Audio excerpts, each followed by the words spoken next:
phase 2.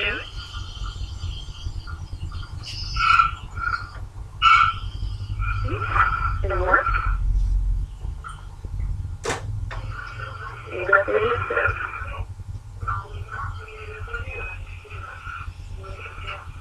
Copy. Phase 15, you can receive the battery.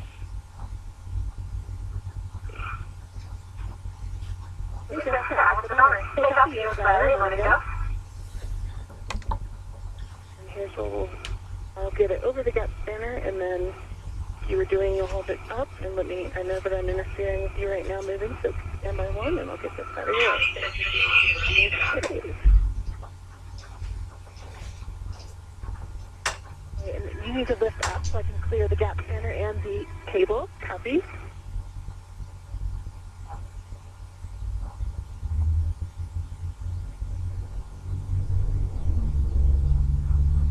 Okay, it'll just wait.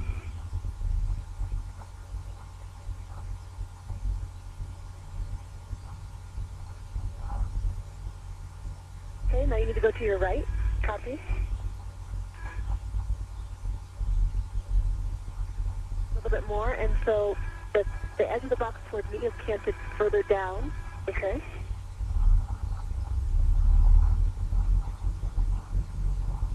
That looks better. Copy. At 4 hours and 25 minutes into today's spacewalk, the astronauts are working to move Battery 3 from its spot on the Integrated Electronics Assembly to Adapter Plate F in Slot 2 of the Integrated Electronics Assembly. This is a nickel-hydrogen battery, so it won't be used once these lithium-ion batteries are installed. However, the adapter plate will allow it to stay alive in case it's needed for extra backup power. Pulling slack if you want to lock it out, Jessica.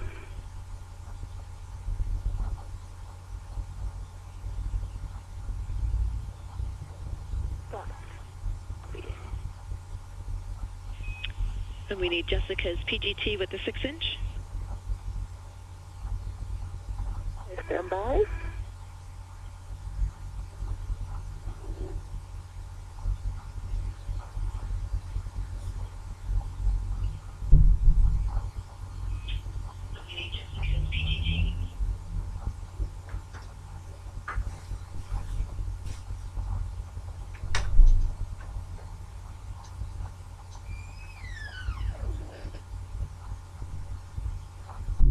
Okay, Stephanie, I have Alpha.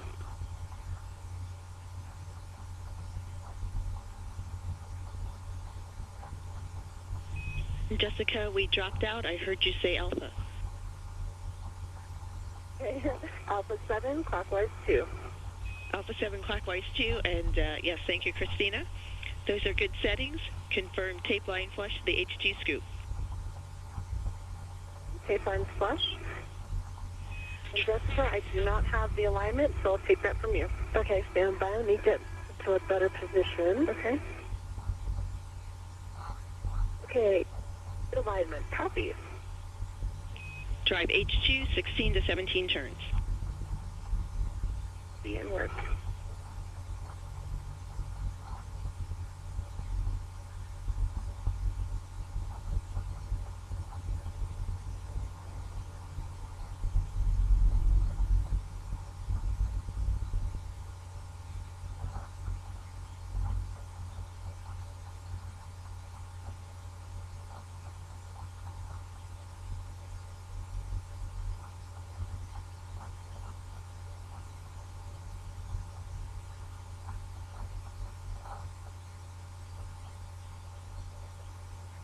See it jacking.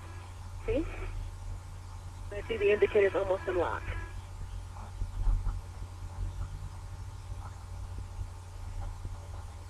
And that was 18 turns.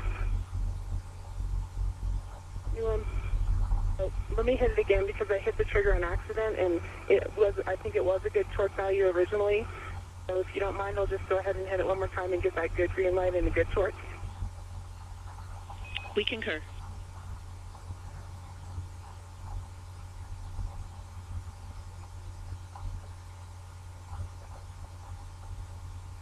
Okay, I have 9.0 torque and a green LED. And that was, it didn't turn anymore, it just... Copy 18 turns, 9.0 torque, green light on H2. Check status indicator lock. It is locked. Copy same settings on H1, Alpha 7, clockwise 2. The settings are made, and I have tape line flush. Copy drive H1, 4 to 5.5 turns. All right. I see good alignment. Copy.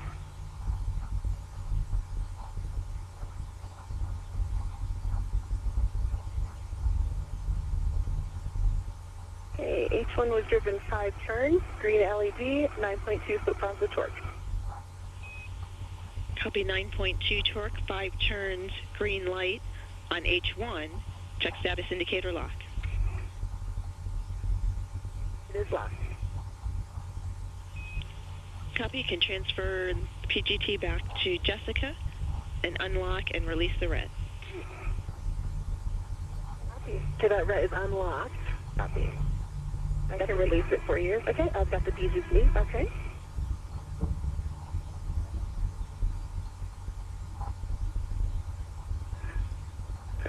And when you're ready, I'll zing your red back to you. With those 2 bolts driven, battery 3 is now installed on the adapter plate F. Next up, Jessica Muir will be releasing battery E on the external pallet. PGT is good. Copy, Jessica, you can translate back to the EP APFR, and Christina, you can egress the APFR and then move the roll back to Fox.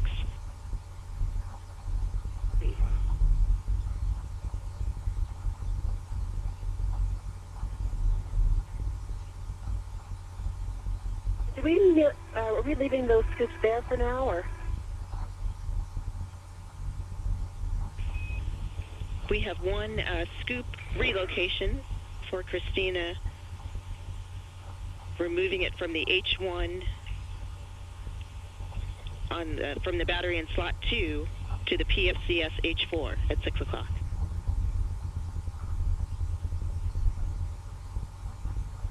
H1 in battery 2 to the PFCS H4, 6 o'clock. Good readback.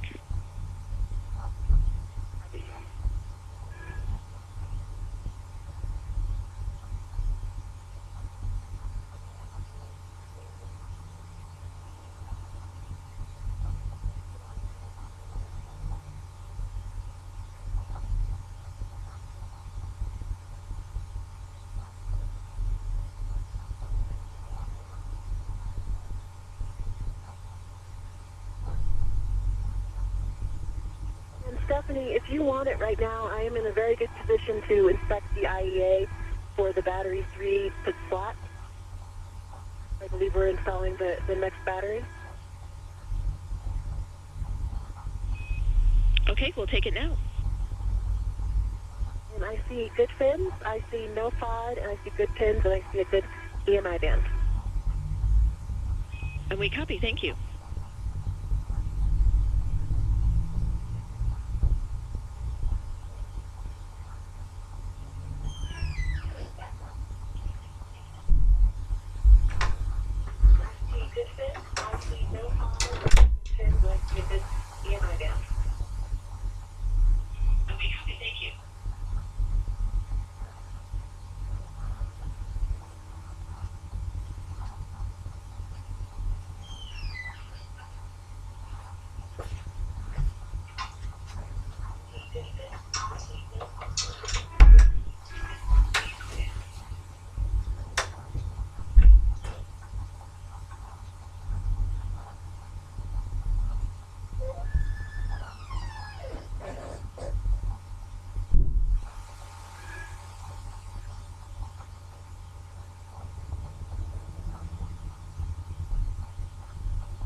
nicer to do this translation without shepherding, Christina.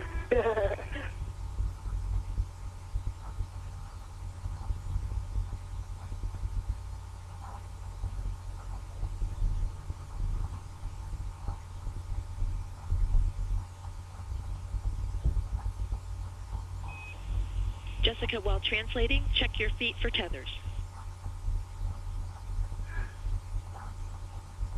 Copy. I see Christina's.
Stephanie, I have the scoop relocated from battery 2, H1 to PSCS H4, and it is locked.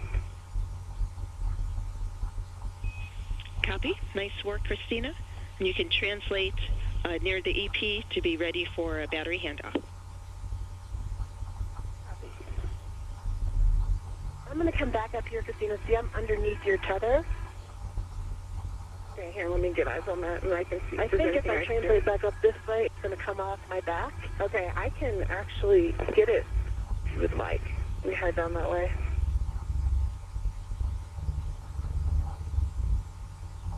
You see it right now? Yep, I sure can. Okay, I'm in a good spot, so get my balloon. I'm going to pull down.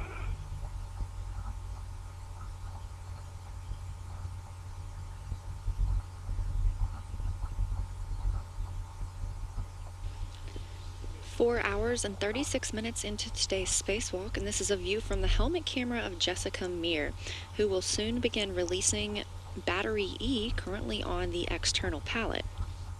She'll use the pistol grip tool to release one bolt. Then she and Christina Cook will move it to its new spot on slot 3 in the integrated electronics assembly.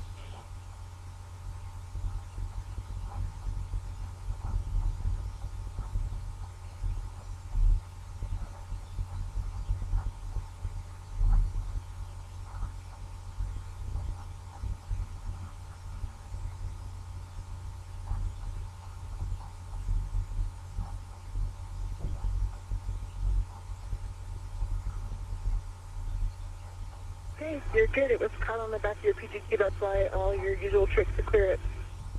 Okay, copy. Yeah, good job. Okay, thank you. You're welcome.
Jessica, we can confirm the brakes are on. You have a go to ingress. Okay, copy. Doing work.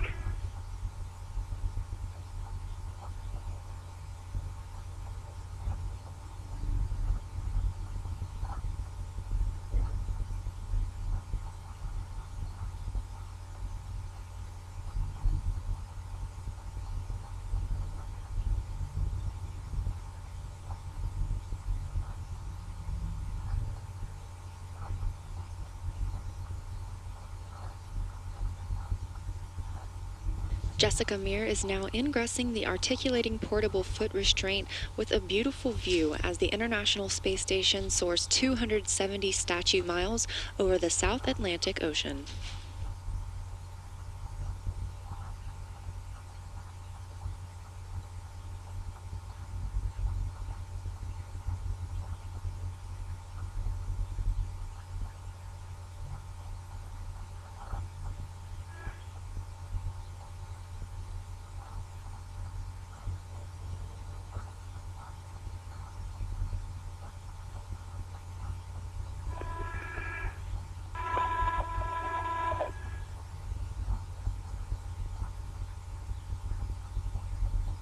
I am at the base of Jessica's APFR. And will I be translating it onto the EP for this one?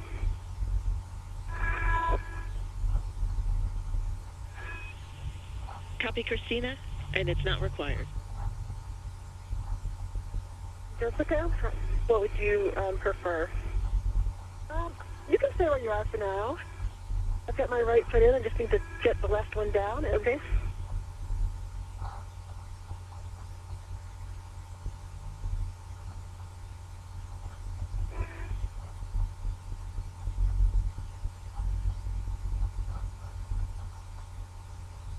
Job. There you got it. One more in. Okay, I think that I have yawed myself. Yep, I got that. Okay.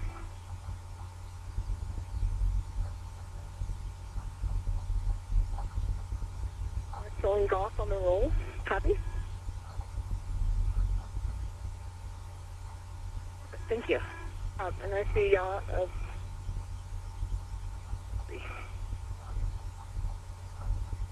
Okay, and actually it looks like we overshot a little bit with the EP.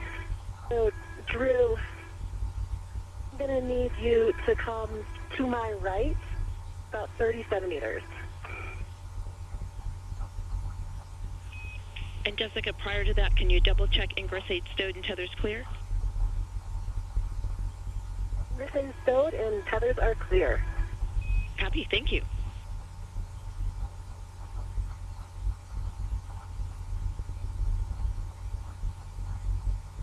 Drew, I will call your stop.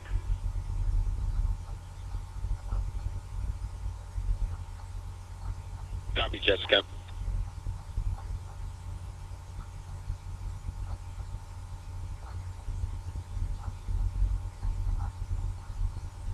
Jessica, confirmed.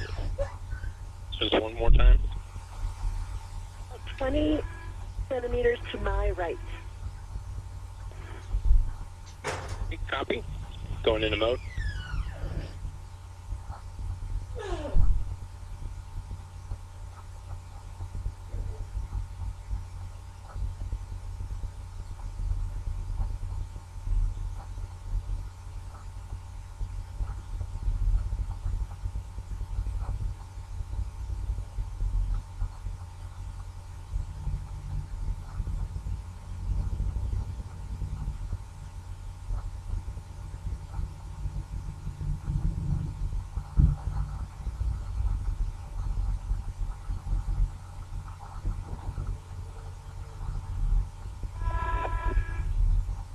Okay, Jessica, now we are in mode 20 centimeters to the right. Starting motion. Copy.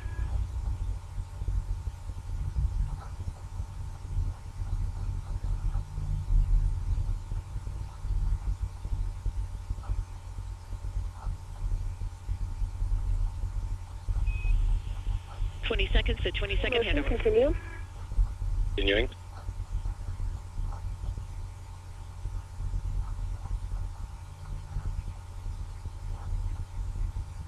You can stop motion. Stopping motion. Did we overshoot there at all? I was waiting on your stop. No, this is a good position. As we enter a short satellite handover, the astronauts are working on their last scheduled task for today, which is to move Battery E from the external pallet to a new home in Slot 3 of the Integrated Electronics Assembly. You just heard NASA astronaut Jessica Meir, who is on the spacewalk today, communicating with NASA astronaut Drew Morgan, who is inside the space station, commanding the Canadarm2 to help the spacewalkers reach the position that they need for accessing the external pallet. Okay, we are in a good position. Brakes are on, and I have Alpha 7 counterclockwise 2 set. And what is the serial number on this battery?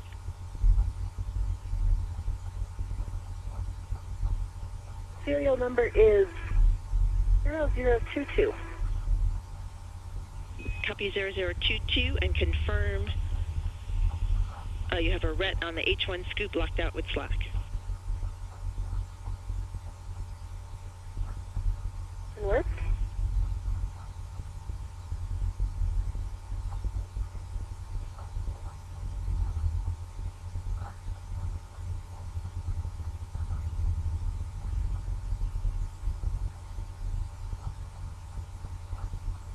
The RET is on the H. You just say H1, correct?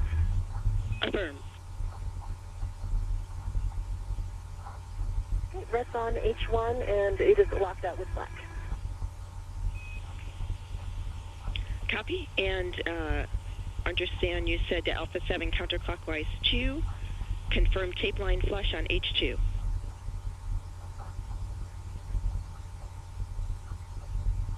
Line is flush on H1. Just said H2, but I think you meant H1. We don't, maybe H1s aren't driven on these. Okay, you're right, maybe. And that's correct. On the EP for these new batteries, we only need to actuate H2. Just H2. Copy. One line flush in H2. Copy. Release H2 about 19 turns. Okay, copy. Starting turn.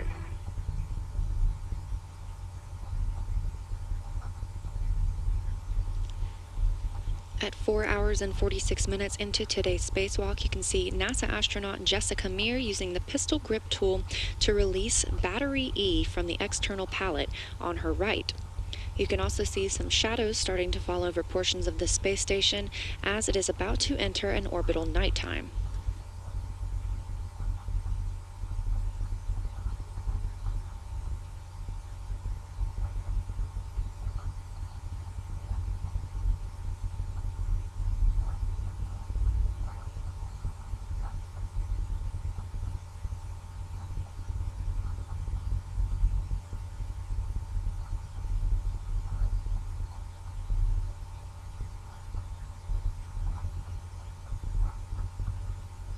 That is 25 turns. I believe I should be released.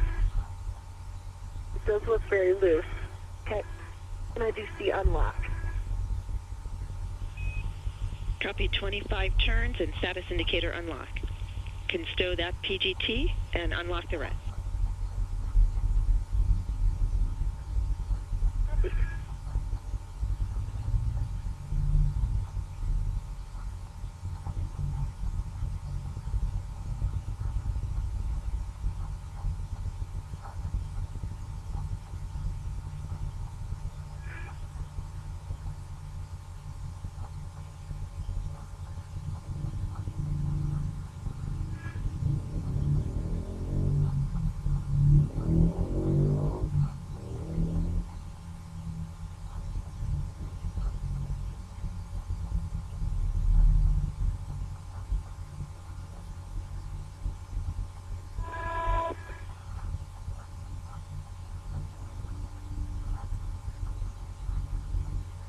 Okay, Stephanie, my RET is unlocked. Copy. Remove the battery and transfer the H2 side to Christina. She'll do a RET swap and place a RET onto the H2 scoop.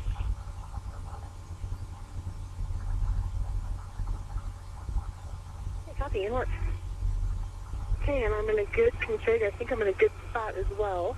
It'll be kind of a rinse repeat of the last one. Okay, concur. I have the battery out, so I'm going to rotate it. Okay.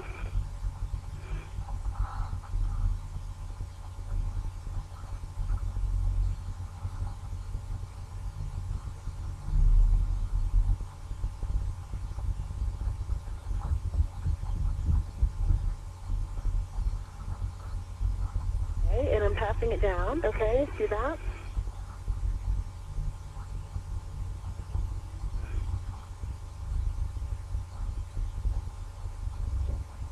By one, I'm going to rotate my red. Placement.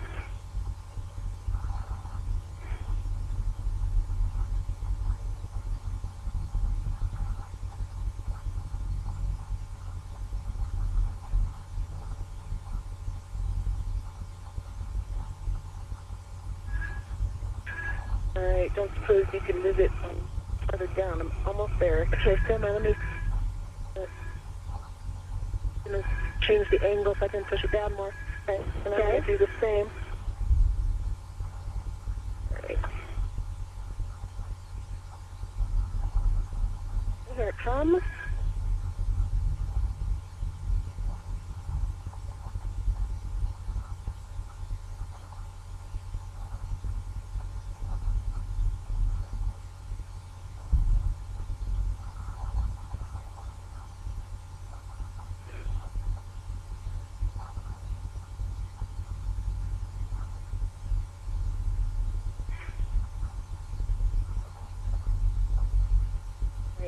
I was hoping to be able to ret to it and grab it in one, but what I'm going to do is I'm going to grab it.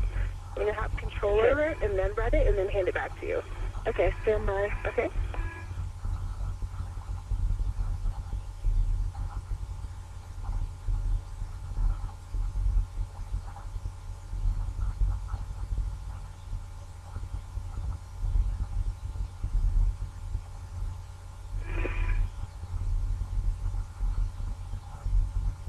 The battery. Okay, you have the battery.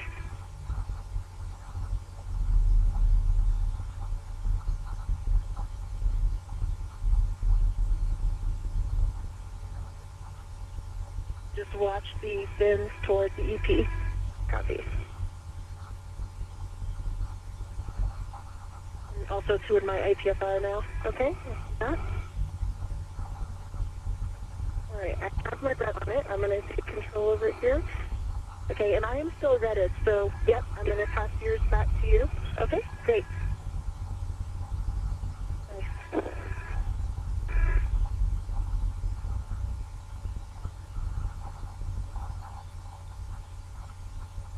Okay, I'm going to push it away from you because the fins are coming toward me.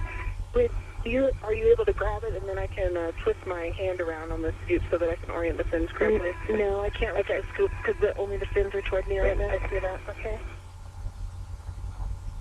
Not now. Just for 1 second, and then I'll twist my hand, and then I'll be able to... I've got control. Okay. Copy.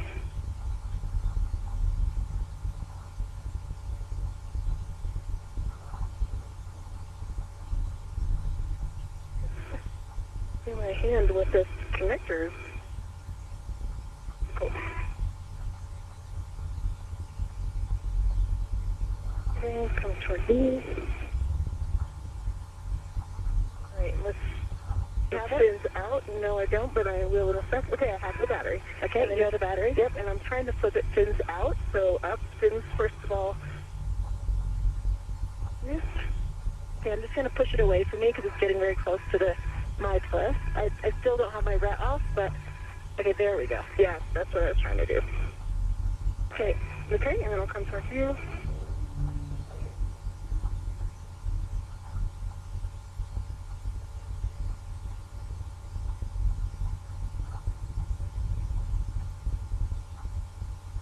I'm gonna take 1 foot out of it. If you find here, I can come up higher. I've got 1 foot out so I can maneuver better. Great idea. Okay, I got it. All right, nice job.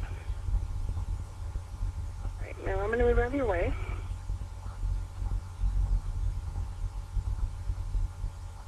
Stephanie, I'm getting a good inspection right now. I see good fins, pins, good EMI band, and no FOD. Copy, good inspection on the back of the battery. And Jessica, with that you can egress. You two can work together to shepherd the battery to the IAA. Good news, the new battery you install has good power and connectivity. No, thank you. Yes, thank you. PET is 4 hours, 54 minutes. We show you 10 minutes ahead.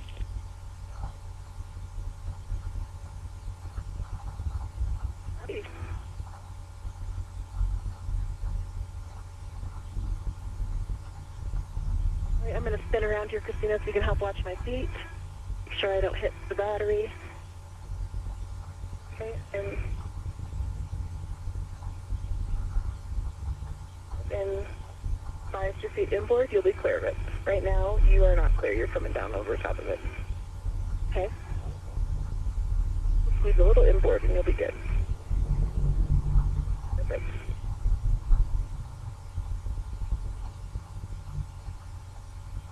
Flying at 261 statute miles over the Democratic Republic of the Congo, the International Space Station has just crossed the Terminator line, the difference between daylight and nighttime.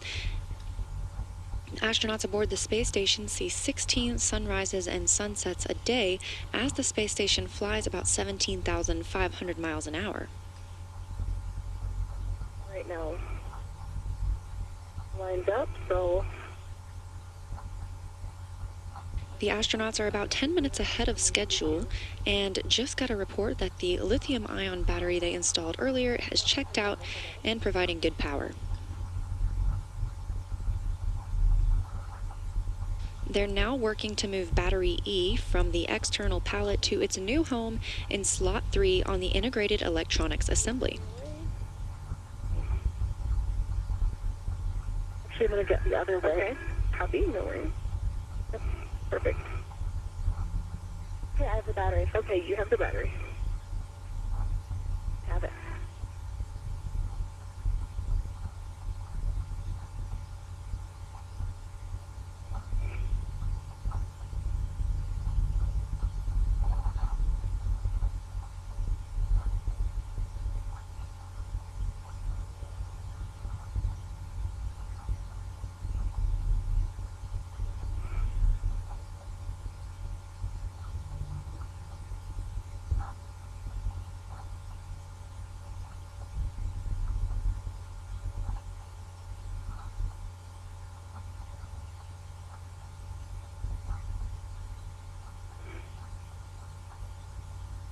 So too far.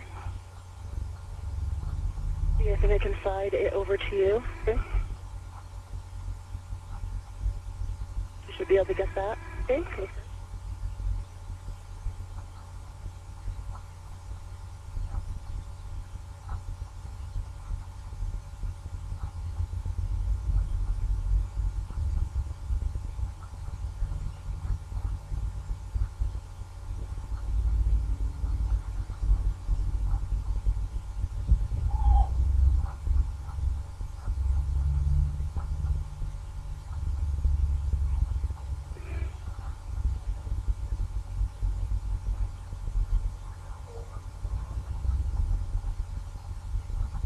You have the battery.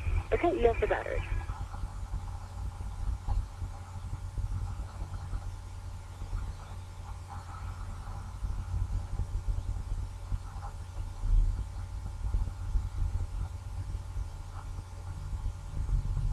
We're in a little handrail gap here, so yeah, probably good. Copy. If I with more reach, if I can get on this one.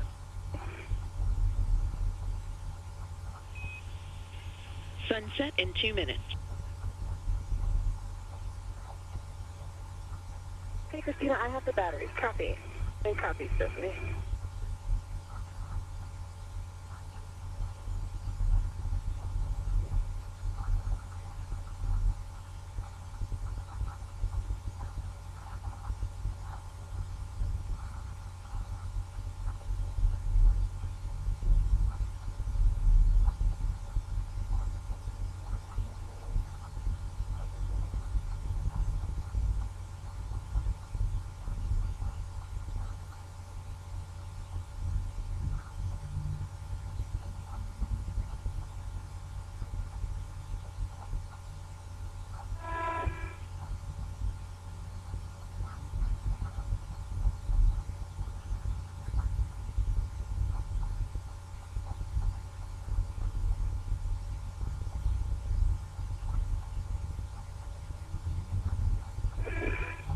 And I have the battery. Okay, you have the battery.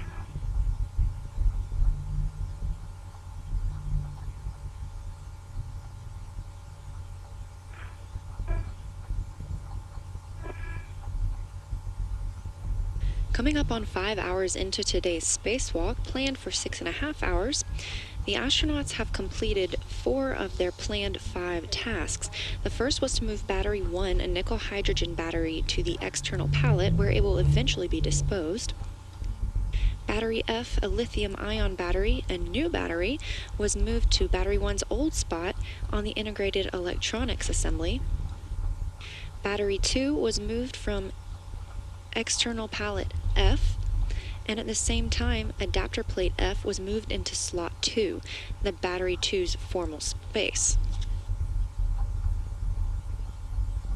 The astronauts just completed installing Battery 3 to the adapter plate F, slot 2, and they're now working on installing Battery E, a lithium-ion battery, to slot 3 on the integrated electronics assembly.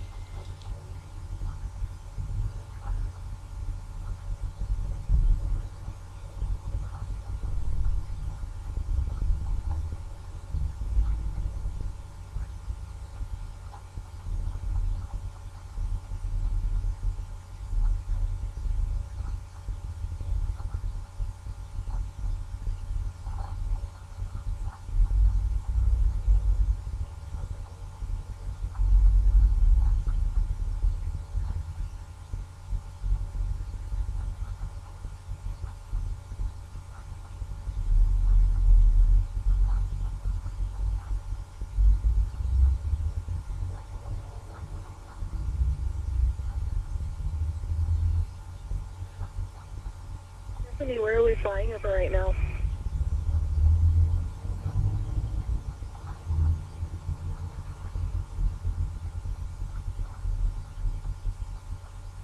Christina, Jessica, we're flying over the Middle East.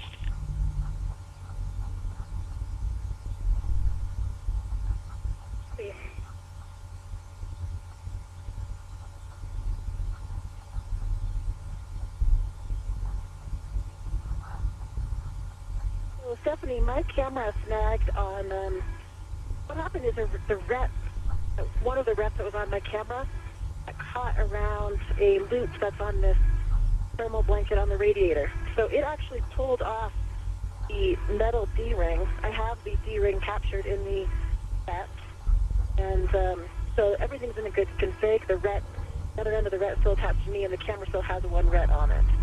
So I can either try to get to another D-ring or just keep the single ret on my camera. Christina, are you in a good position? Yep, I'm still good.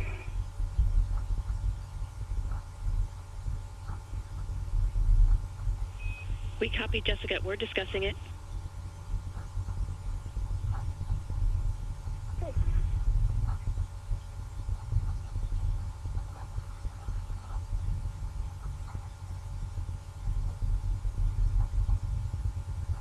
And Jessica, it's your preference. If you feel you need another ret on the camera, that would be fine. If you're happy with the current config, that's fine too.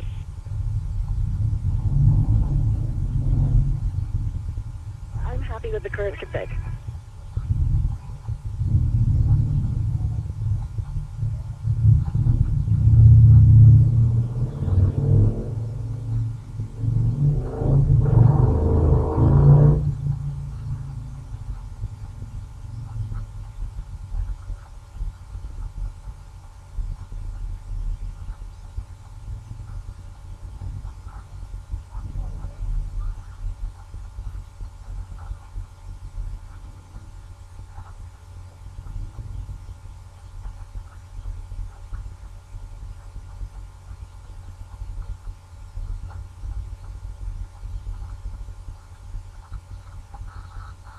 Christina, back with you. Okay.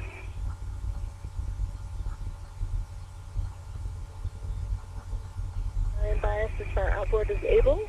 Okay, and I'm right here, so okay, if you can just bring it in for structure. Yeah. Okay, I have control. Copy. You have the battery. I have the battery.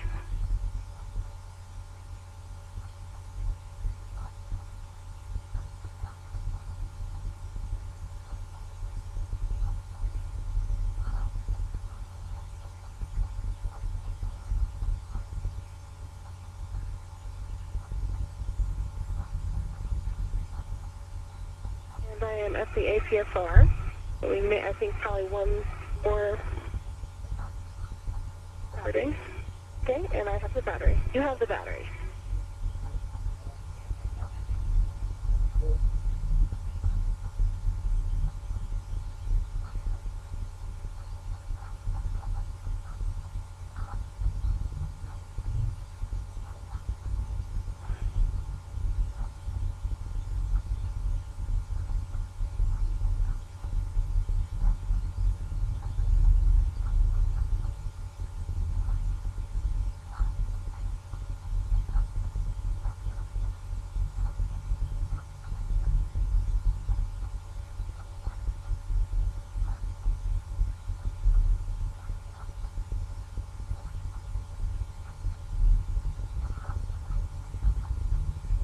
You can bring it up a little bit. Okay.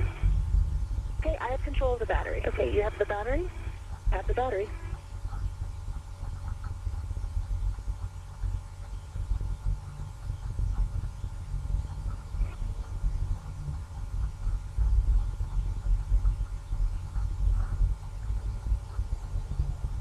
Stephanie, I am at my APFR.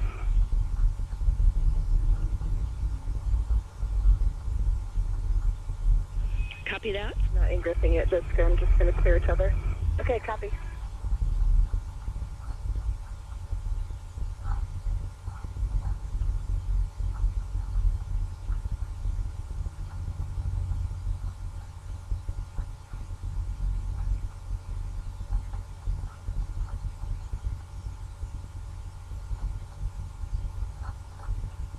And confirm I'm good to ingress. Check on you, Jessica, first, because I want to make sure that we don't need to do a handoff so that you to reposition your wrist or anything and hand it up to me. I think we might need to. Okay. So when you're ready, I'll have you take it and then I'll reposition. Okay, copy.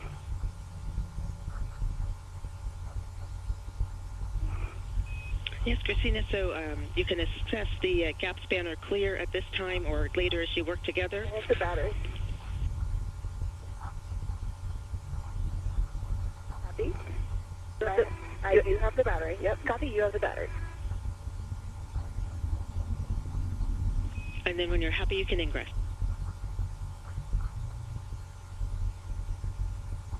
Copy all.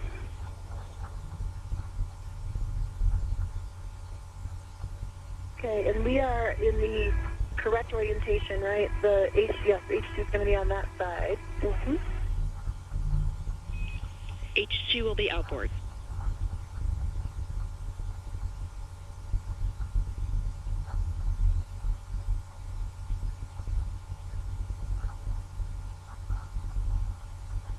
Okay, I think this will work, Christina. I have the battery. Great, you have the battery. I have the battery. And I'm going to stay rather to it. Copy.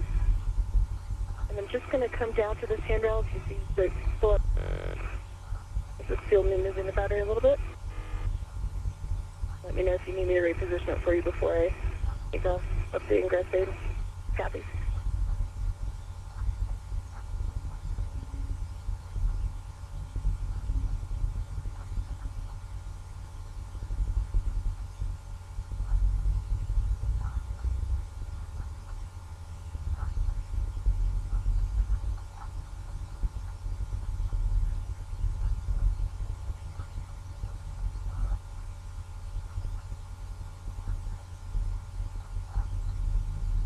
I'm almost thinking if you could help me get it up, kind of on in plane on the IEA, you know what I mean? I sure do. Drop this on the tow loop, and I'll see if I can do that.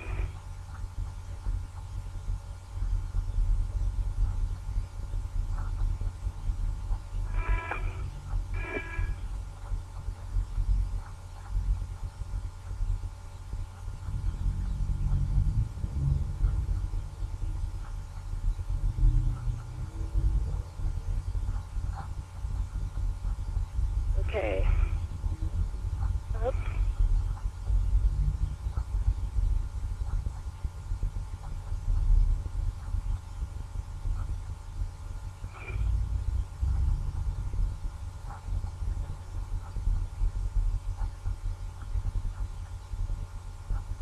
What's that?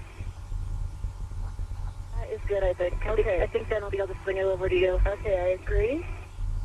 And just be aware the distal end of it is close to the roll pedal of my APFR. Okay, copy. I see that. I'll be able to scrunch it into me. Okay, perfect.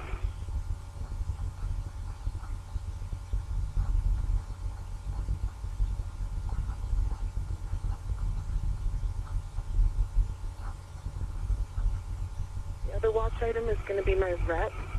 I clear it from the APFR and get it inboard of the APFR, but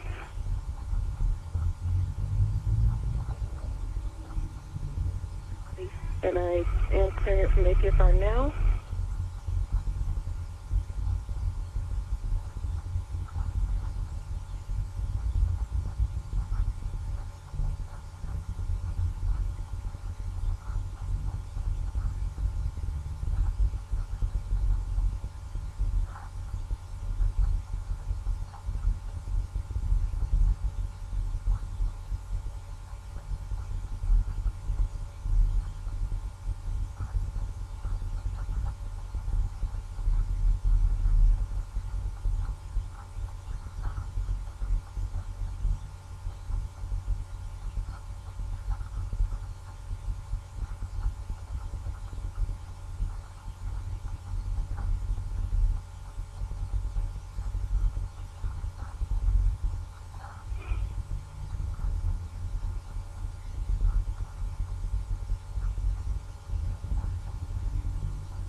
Okay, and I am in. My interface is stowed. Okay. Copy. The battery is blocking my view to you, so if you can direct me. Okay. And Christina, your tethers are clear? Confirm. Switching. Excellent. Then you can work together to soft dock the battery with H2 outboard and lock out the rapid slack.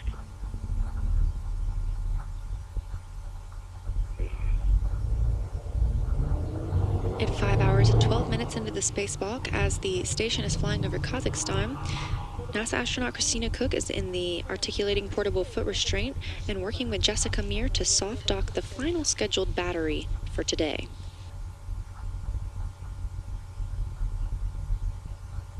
Once it's in place on slot 3 of the integrated electronics assembly, she will tighten 2 bolts to secure it to the space station.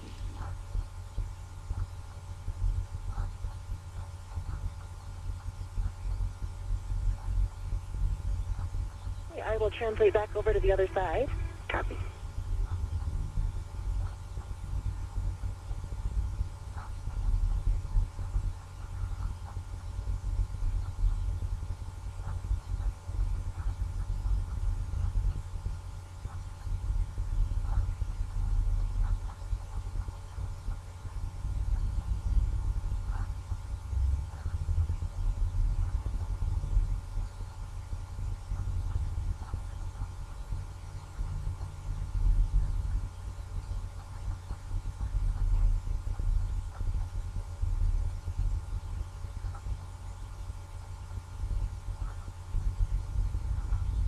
And I know we did check it early on both sides. Stephanie, with that, am I go to soft dock, or do you want to repeat those checks once Jessica and her light? I believe we did it early on the IEA before we left, and early on the battery as we were uninstalling, but your confirmation. We copy, Christina. Your go to soft dock. And work. Jessica, I believe that the spot, I don't see the gap blocking. Okay, so I'm going to go ahead and orient it. I can give you good guidance from here. Great.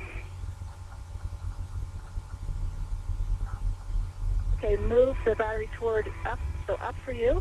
Okay, now come down. Okay. And down or in. Okay, yes, in. And stand by.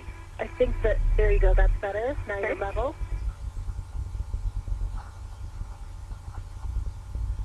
Looks good on this side. Okay, I think we're in self-dock. Copy. Lock out the RET with slack and receive Jessica's PGT with the 6-inch. We're 1 minute from a 20-second handover. Red is locked out with slack. Copy. And Jessica, if I could break in, if you guys are clear, and it seems that you are clear of the EP and tethers and tools are clear, I can maneuver to the back-off position with your go. We are clear. We have our go. Okay, copy, go.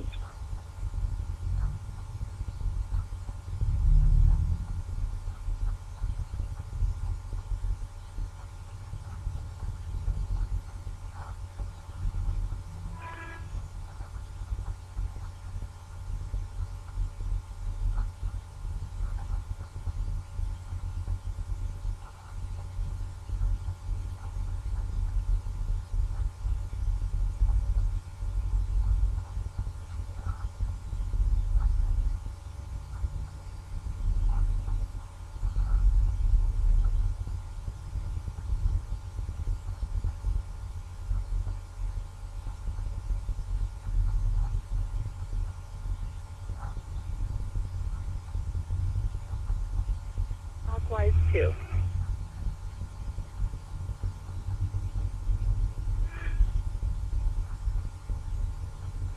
Jessica and Christina back with you after the handover.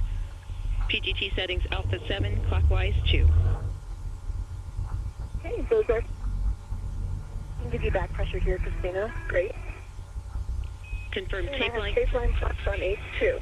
Copy. Drive H2 16 to 17 turns. Christina Cook is driving the first bolt to secure battery E to slot 3 of the integrated electronics facility.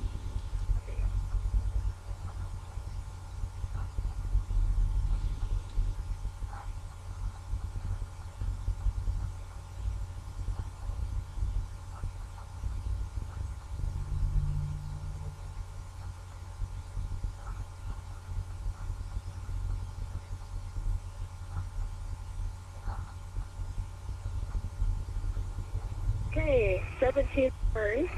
Green LED, 9.1 foot-pounds of torque. Status indicator is in lock. Copy 9.1 torque, 17 turns, green light, status indicator lock on H2. Same settings on for the PGT Alpha 7, clockwise 2 on H1.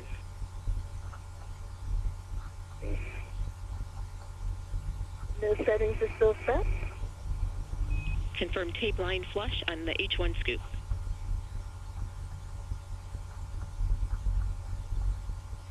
I have tape line flush on H1. Drive Good H1. alignment. Copy. Drive H1 4 to 5.5 turns. See.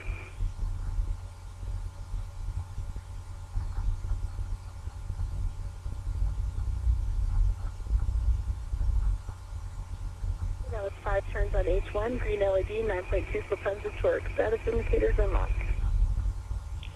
9.2 torque, 5 turns, green light, status indicator lock on H1. Can transfer the PGT to Jessica and unlock and release the RET. See and mark.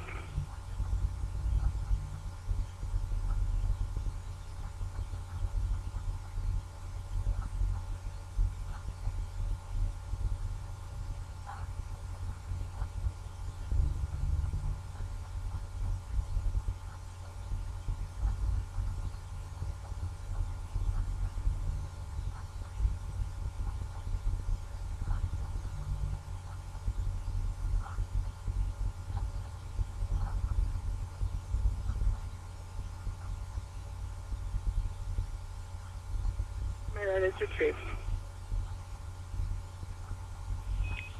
Copy. I'll take glove, HAP, and gauntlet checks from you both.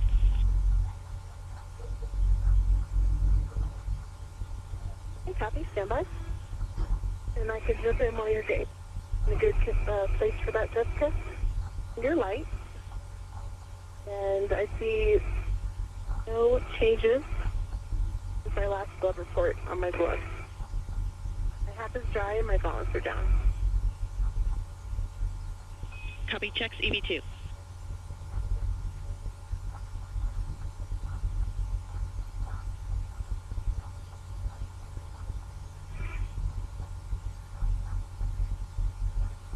1 for EV1.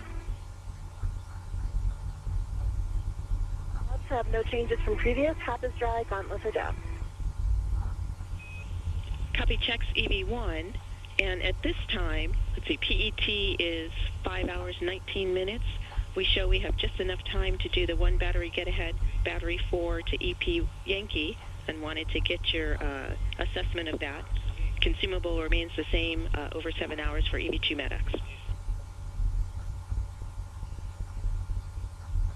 Is fine with me. EV1, Christina, works for me. Okay, copy that. We will proceed in that direction. And ready for steps.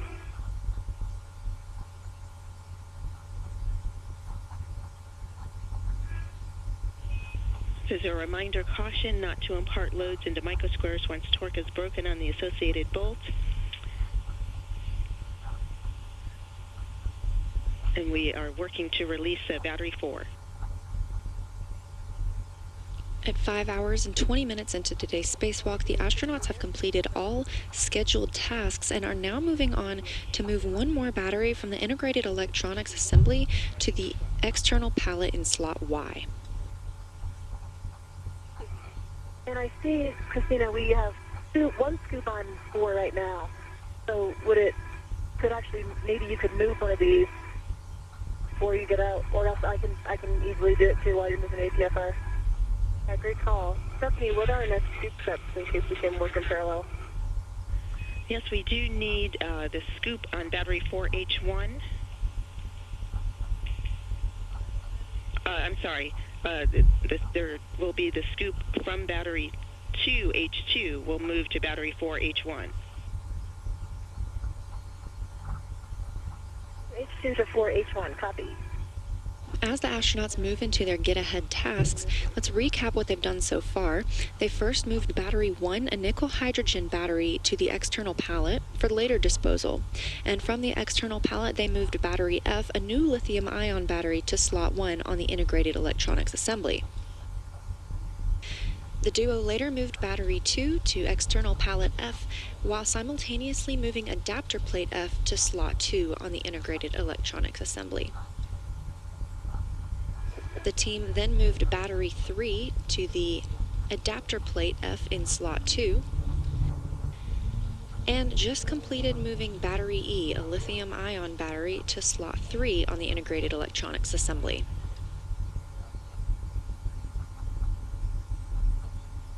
Currently, that leaves 2 old nickel-hydrogen batteries on the external pallet for disposal, one old nickel-hydrogen battery on the integrated electronics assembly, and 2 new lithium-ion batteries on the integrated electronics assembly. They're now progressing to move battery 4, a nickel-hydrogen battery, to the external pallet slot Y as well. That will bring our total up to 3 old nickel-hydrogen batteries on the external pallet.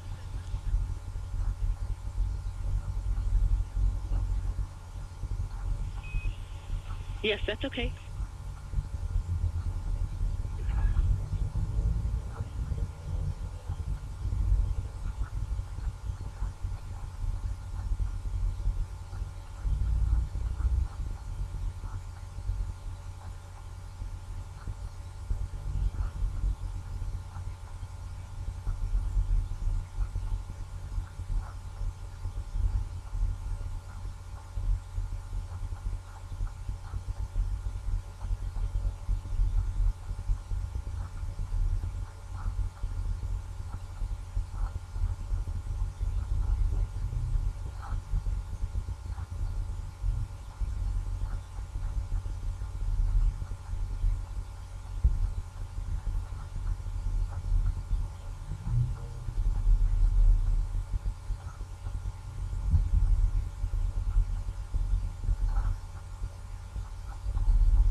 Stephanie. I have moved the scoop from 2H2 to 4H1.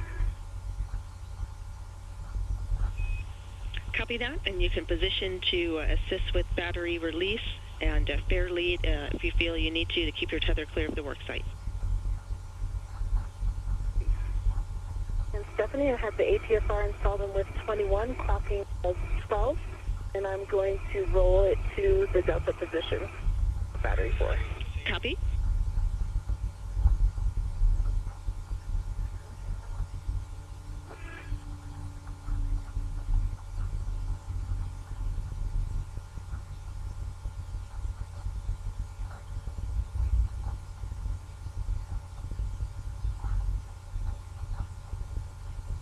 And I'm not able to see the reading delta, but it does look like it's lined up for me, my body, to go over to battery 4, and it appears to be 2 clicks to the right. And Christina, we copy. Do you feel you'd be able to verify the other KPFR settings, or you feel it's good for you? I can still see that it's in Quebec, and the yaw is at 90, so I'm sure that it is correct. Copy that. Jessica, we can have you start to work to break torque on battery 4. You can retrieve the ratchet wrench from the crew lock bag. And Christina will take the additional checks for the APFR. Sure.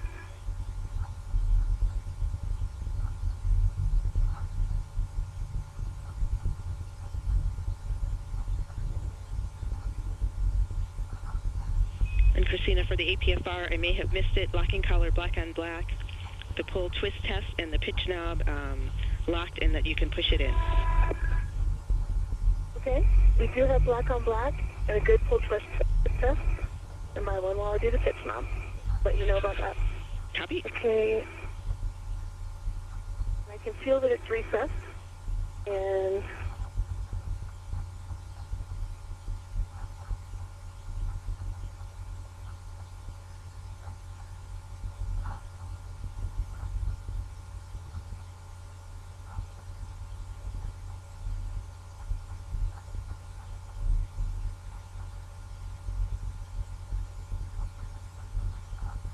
If you feel the pitch knob we've got a is locked and can be pushed in, the little can, and the button in the middle is recessed. That's what I was referring to. That's how I can tell it's popped out. And I can confirm black on black, did pull and twist test as well. copy. You can check the gap spanner clear at this time, or as you're working together. When you're happy, you can ingress. Do that. Just so everything looks. I think I'm in your way. I was just going to break torque first on H1. Yeah, take it. And then I'll move. That'd be awesome. We ready to break torque on H1? I'm tape line flush. Copy. Brake torque H1, less than 1 turn. Okay, that was a quarter turn on H1. Copy, quarter turn.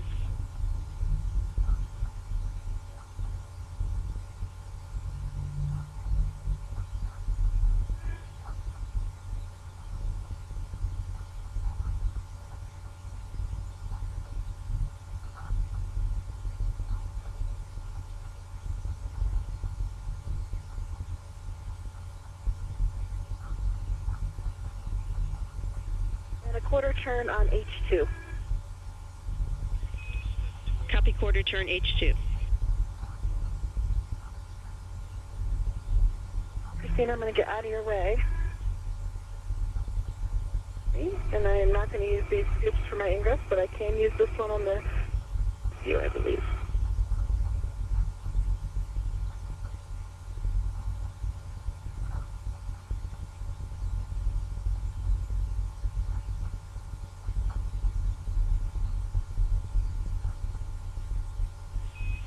Jessica, you can stow the ratchet wrench and ready your PGT for the battery outs.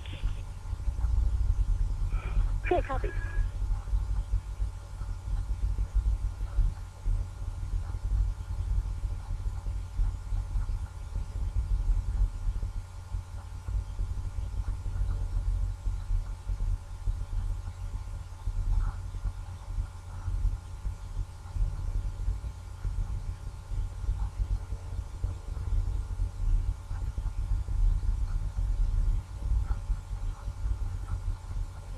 ingress and over battery 4. And for serial number,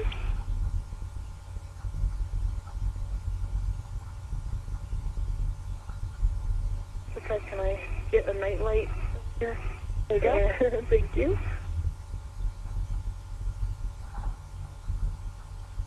0103. Copy 0103. Double check ingress aid stowed and tether clear, and you can attach a RET to the H2 scoop. We're now 5.5 hours into today's spacewalk, and NASA astronauts Christina Cook and Jessica Meir are working on a get-ahead task, moving battery 4, a nickel hydrogen battery currently on the integrated electronics assembly, to the open slot on the external pallet. It will later be disposed.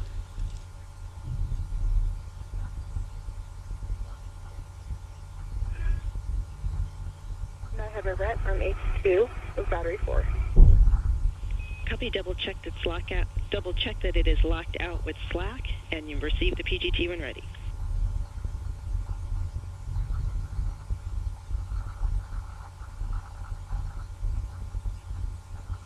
Flaps with slack, and I have the PGT. Settings are alpha 7, counterclockwise 2.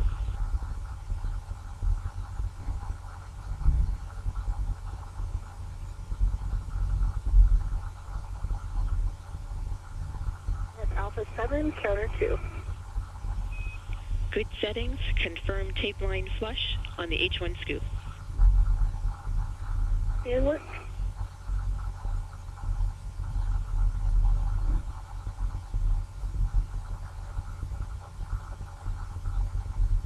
Good alignment. Copy.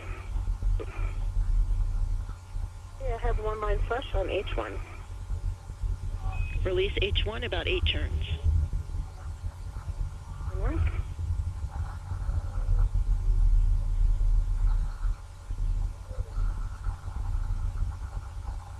And back. The PG turned off, so I'll get a good count. Trying to give you some light.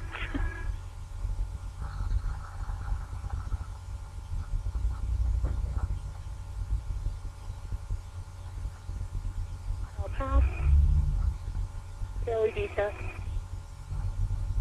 Battery voltage. Copy the Cal LED test and battery volt.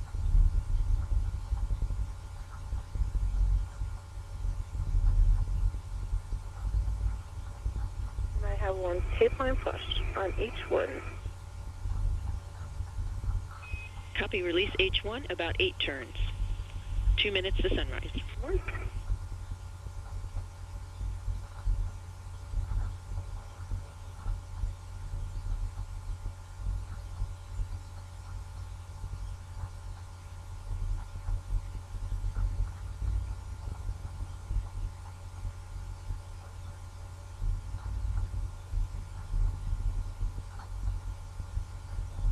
Jessica, I just wanted to tag up with you, and we are ready to maneuver to the EPY work site. So on your go, we'll continue with that. Copy, you have our go. We are well clear. Copy, you're clear. We have a go. Stephanie, that was 5 turns to release H1, and I see status indicator is in unlock. Copy. 5 turns. Status indicator unlock on H1. Same settings on H2, alpha 7, counterclockwise 2. And I have those settings and tape line flush. Copy. Release H2 about 19 turns. And work.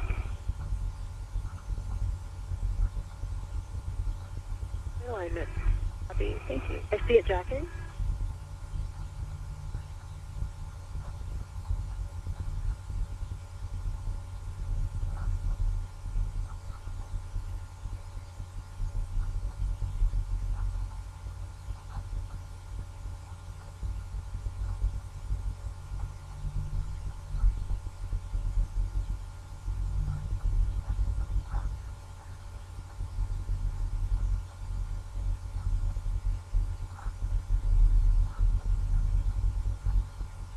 Okay, I went 20 turns.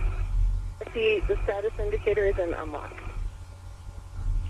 Copy 20, turn status indicator unlock on H2. Transfer the PGT back to Jessica. And Jessica, you can position to receive the battery, double checking local tether not on the outboard gap spanner. Christina, you can unlock the RET.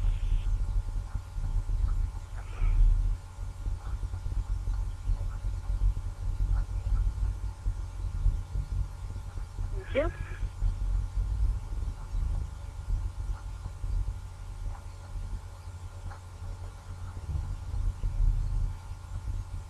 And on this PGT, Jessica, the battery buffer stop is not attached to the side of the battery holder, so if you pop yourself around, I can just attach it. Okay, copy. It just means securely in there. It just means that it could potentially come out. Copy. If it were to turn and be pulled wrong. Good job.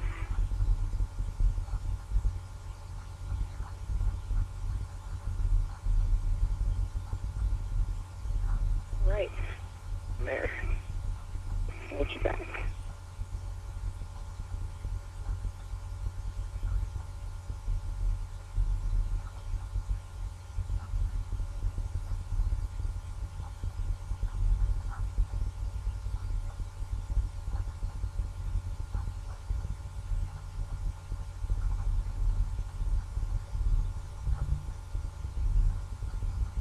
And for this one, I think you'll still have room to be inboarded me. It'll be almost exactly like handing off battery 2, I think. Okay, copy. I will translate around now.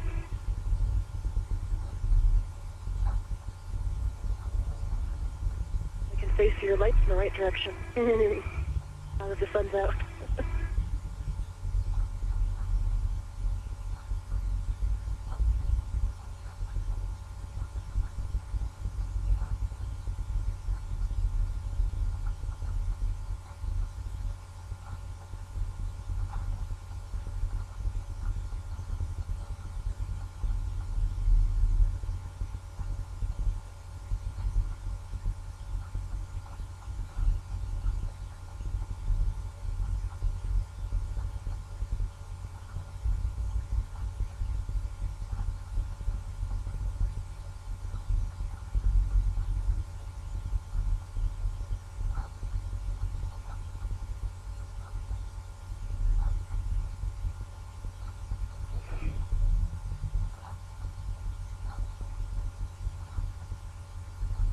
Here I have the battery out of stock dock.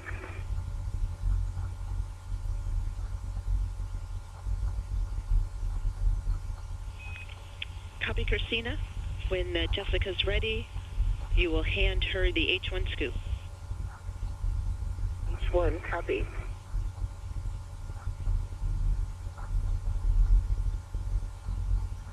Okay, let's see. I think.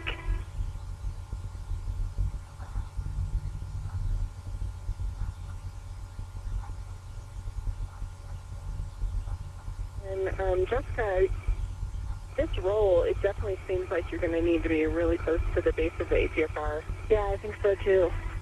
I am. I'm only one handrail away from it. Okay.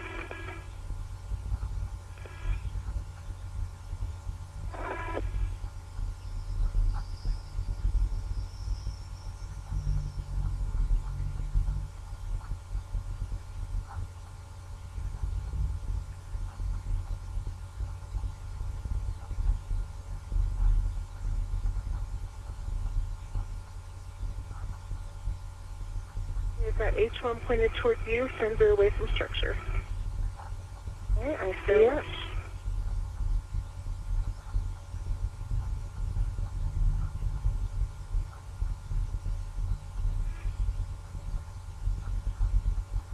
I have the battery. Nice. Here's the battery. I have the battery.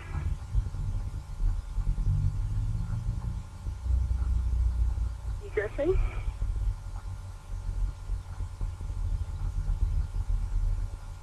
The battery's just to your left. Okay, copy, and I see that.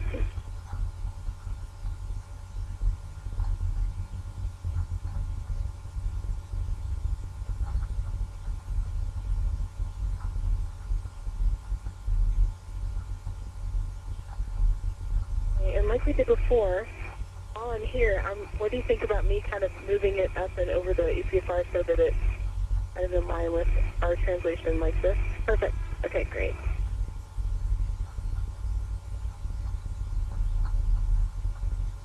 Okay. And now I'll put a local down. We're shepherding with you.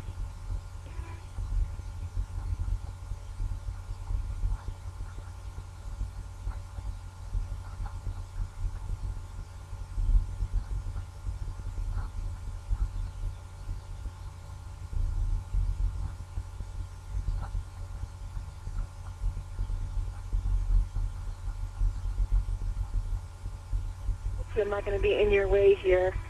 I don't think so. I've got the battery. Okay. And, yep, I'm in a good spot to hold it, so. Okay, you have the battery. I have the battery.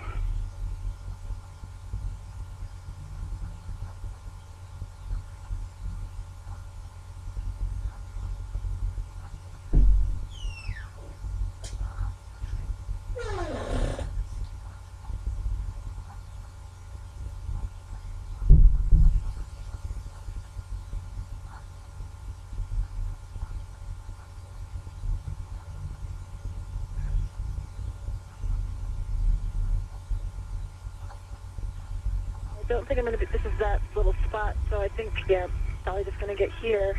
Sounds like a plan.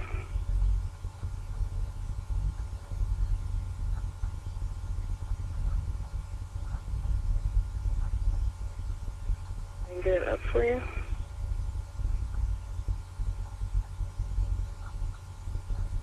So I'm going to go my arm the other way. Okay.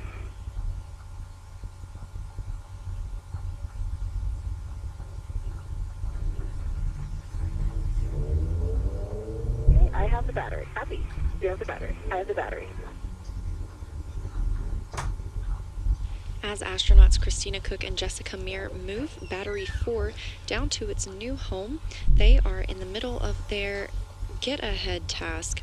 They'll be moving this battery, a nickel hydrogen battery, to an open slot on the external pallet. The external pallet will eventually be disposed as these batteries are no longer of use. Jessica, as you guys approach the work site, the brakes are on and it'll be go for your office when you get there. Okay, we copy. Thanks, Drew.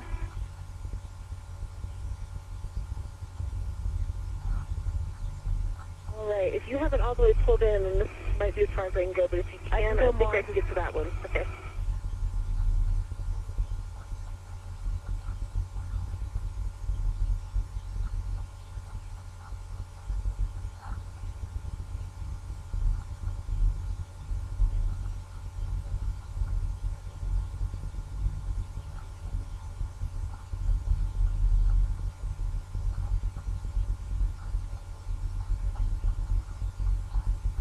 Okay, I have the battery. Okay, you have the battery. Right, and if you can tend it away from structure a bit so I can get back down there. Perfect. Yep. Okay, you got clearance. Good copy.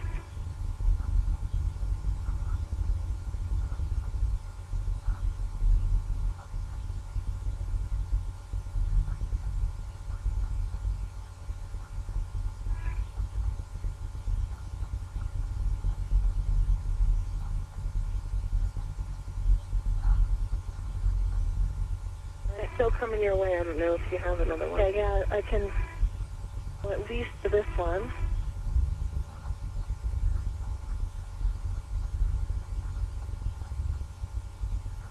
It's going to be too far, right? I'll come back.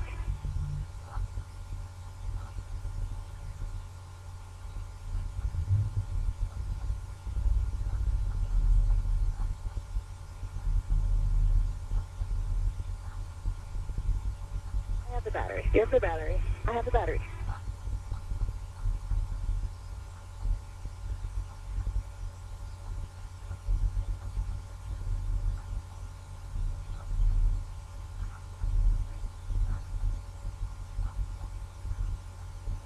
And if you are able to pull it anymore, but this next one is the spot that's stuff.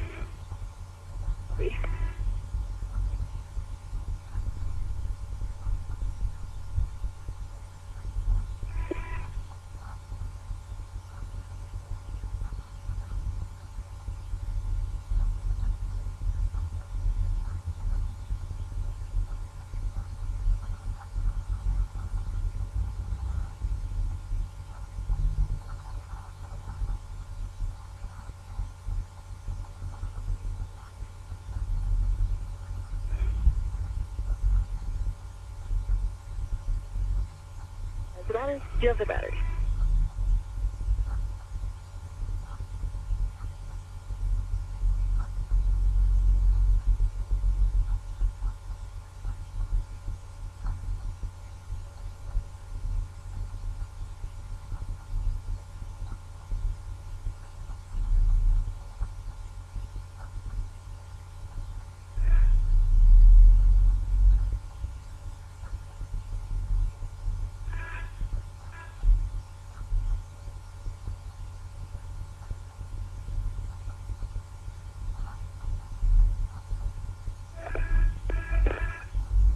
At 5 hours and 45 minutes into today's spacewalk, the astronauts and the International Space Station are traveling 261 statute miles over French Polynesia. They're moving the recently detached Battery 4 to its new space on the external pallet in Slot Y.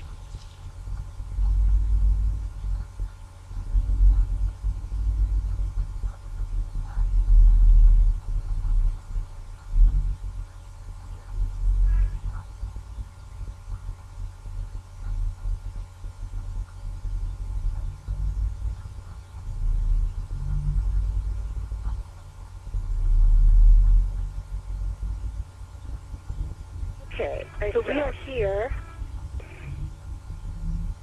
and I think we'll do that same. I'm going to have to come back one more, okay? And then we'll have I can get it. The one little last top of the end.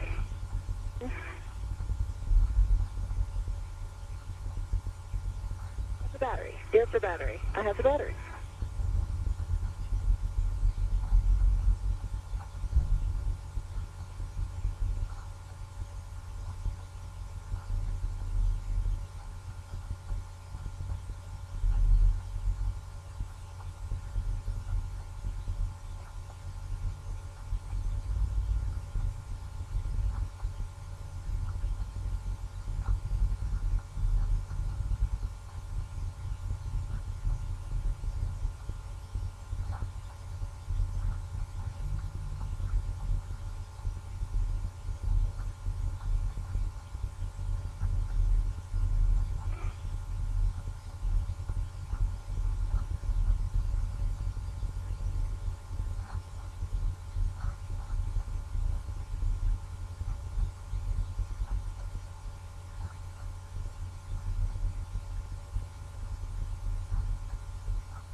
The grapple fixture. Okay.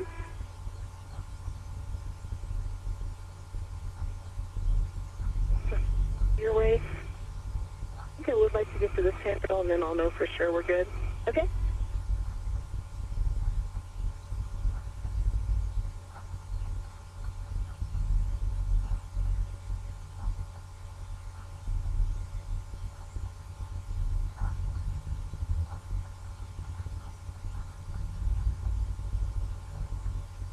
The battery. Hey, you have the battery. The battery.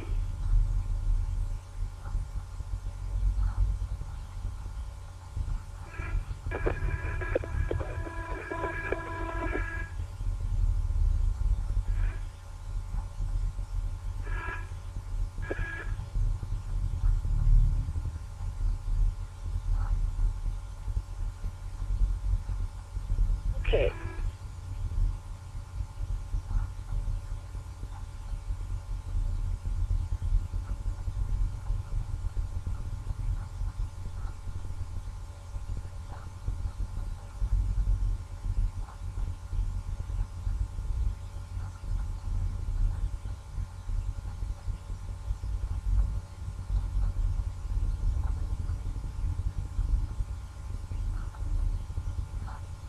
Okay, and is the battery clear if I come up here? It's clear if you come up inboard. And I'm clearing it more for you. Yep. You're clear. After this get-ahead task is complete and battery 4 is installed on external pallet Y, we'll be looking forward to the next spacewalk, which is Monday, January 20th. That'll be the 4th spacewalk in this series of battery replacements on the P6 truss. During that spacewalk, we'll see the final 2 nickel-hydrogen batteries removed from the integrated electronics assembly, and the final lithium-ion battery will be installed.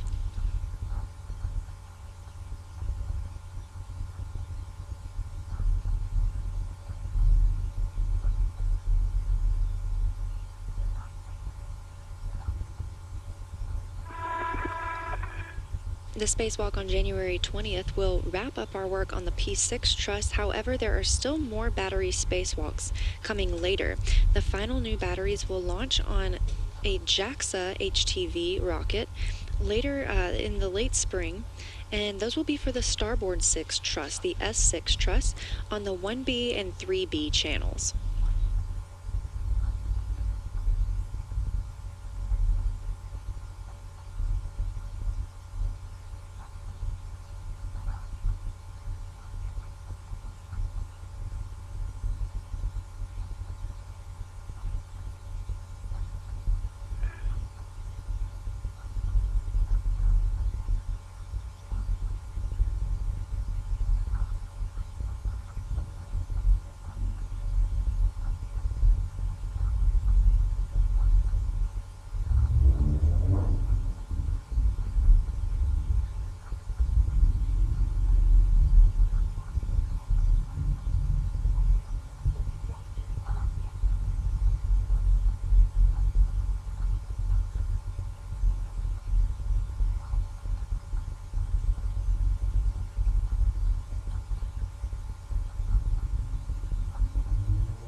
I think I'm hitting my workstation with that again. That could be, I was noticing that your toes were in the right place, but the heels were high. Which match what you're saying.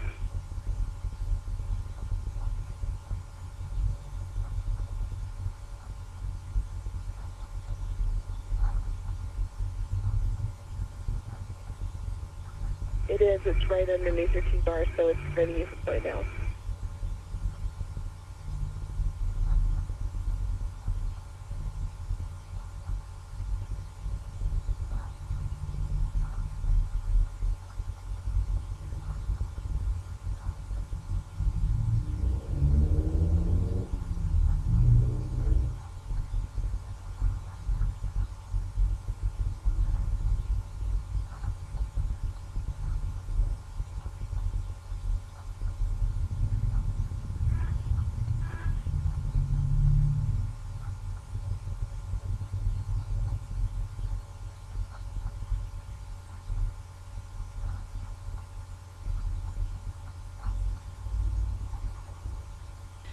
From Jessica Mears' helmet cam, you can see that they've arrived at the external pallet in the open slot designated Y.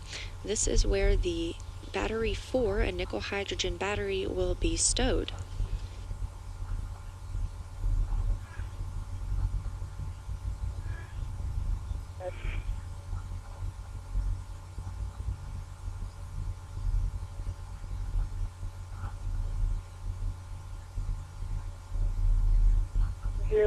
It's ingress gate again, yep.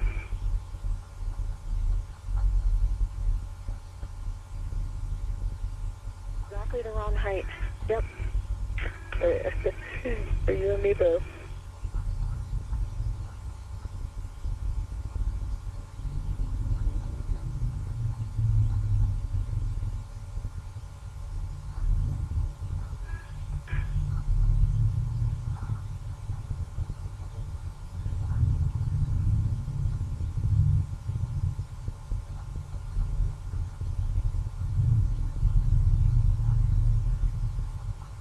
see, did I move it now? So your settings are still good. In your APFR settings? Or the English aid, yep. Try the same. We are 20 seconds to a 20-second handover, and Jessica, of course, easier for us to say, you're doing nice work. Any way that you can lean back to try to get your heels down might help you. Yeah, copy that. It's the ingress aid, actually. It's the right.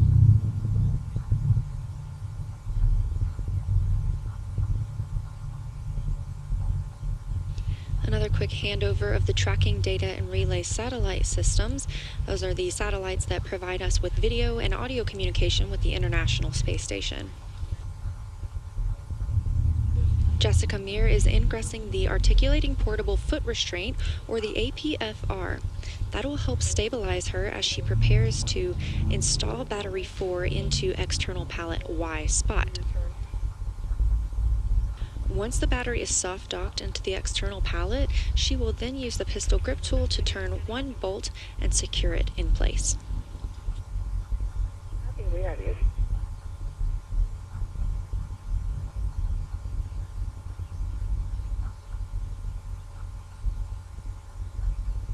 Your view right now is of NASA's Johnson Space Center Mission Control in Houston, Texas. And these are the flight controllers that have been monitoring all the systems on the International Space Station today, as well as the astronauts, their tasks, and their suits.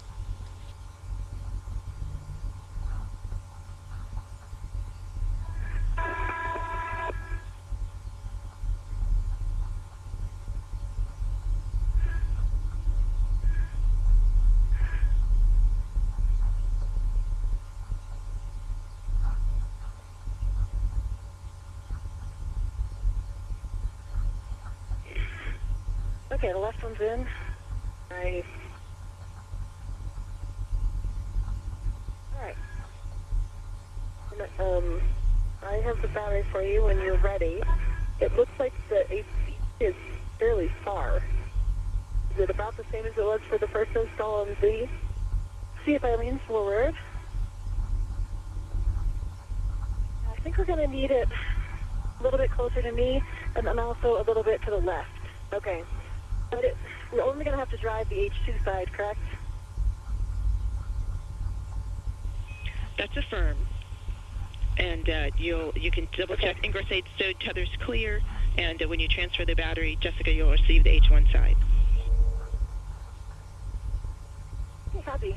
Let's do that GCA first, Christina, if you don't, or do you want to give me the battery first? Well, I was thinking maybe battery first, only because then we'll have more space to pass it to you, but agree that makes it harder for you to assess how far it needs to go. I won't be able to see for the GCA.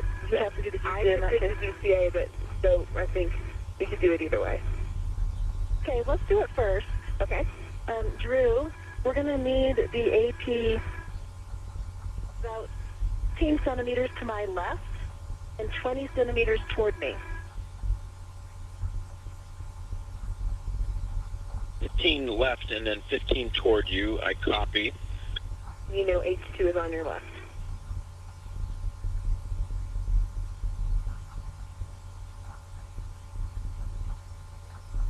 Stand by, Jessica, while I get in a mode. Copy.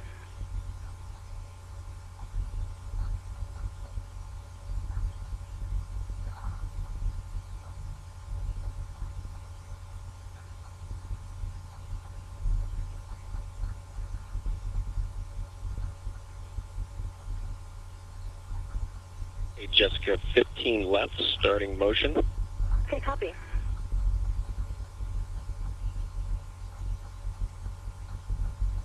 Motion continue. Okay. Okay, and you can stop there. Everything else, stop motion. Now, Drew, I would say about at least 20 centimeters toward me. Call to stop early if necessary. You copy like 20 centimeters toward you, and you'll call me early if need be. Starting motion.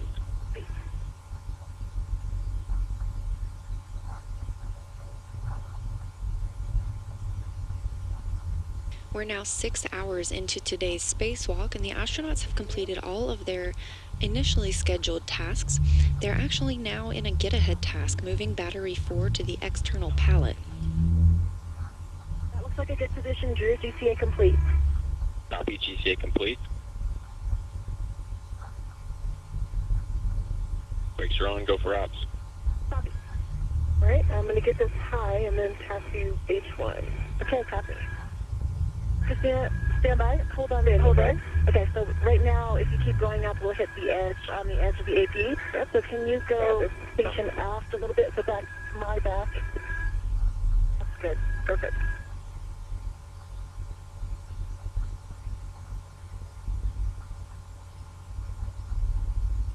Okay, I have it. Okay, and I'm going to watch your clearance of the fins to the EP since we are a little close.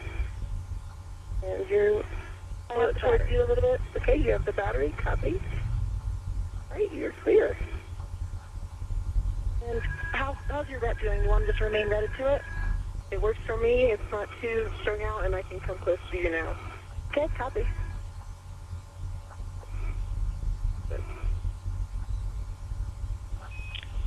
Okay, understand, Jessica. Now you have the battery. The red is remaining on Christina, and you have H1 in your right hand. Christina, you can translate onto the EP to assist. The previous EP reminders apply. When you're ready, soft dock the battery. Okay, copy. I think you're pulling on the ret bit there. May have to do a wet stop then because I will need to... Stop. Okay, go back the other way. Yeah, there you go. All right, and actually, you know what? I take that back. I can pull up my local like this. Don't need to go away from me. All right, and we can probably do this without you on the EP if you can help guide me from there. Yeah, definitely. I think I can. I don't really have many of the black lines. Yeah, I think I'm actually lined up. Yeah, it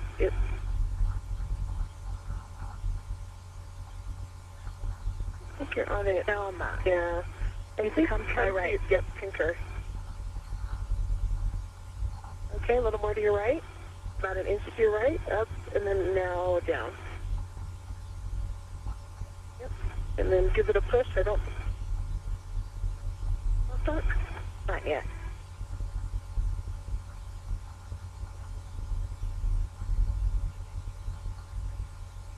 We're in soft dock now. We are. Okay. Copy if possible. Translating for the EP just to be up. So that we've got the... Copy soft dock. You can lock out the ret with slack if possible. And then I have PGT settings when you're ready. Okay, stand by.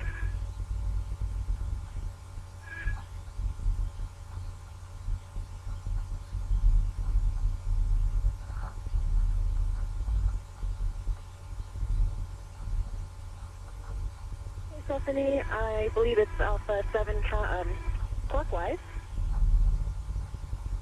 That's affirmed. Right, it's locked out with slack. Alpha 7 clockwise 2. Alpha 7 clockwise 2 is set. Confirm H2. Confirm tape line flush to the H2 scoop.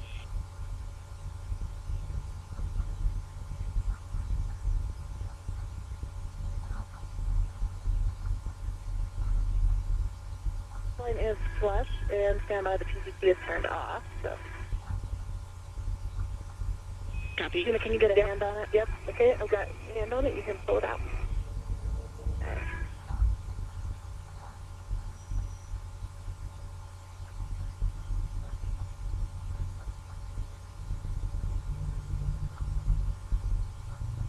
Good cow. LED test battery 38.01.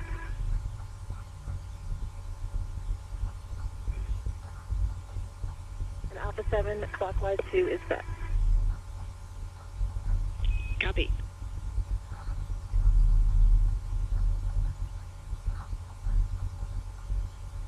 I have tape line flush and move it to back a little bit.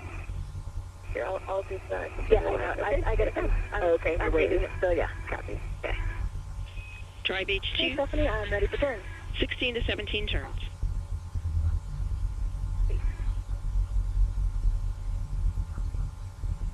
I see you tracking. This turn is the only one it will take to secure Battery 4 in its new position on the external pallet. After that, the astronauts will be complete with this additional battery get-ahead. Down a little bit. Just here. Down.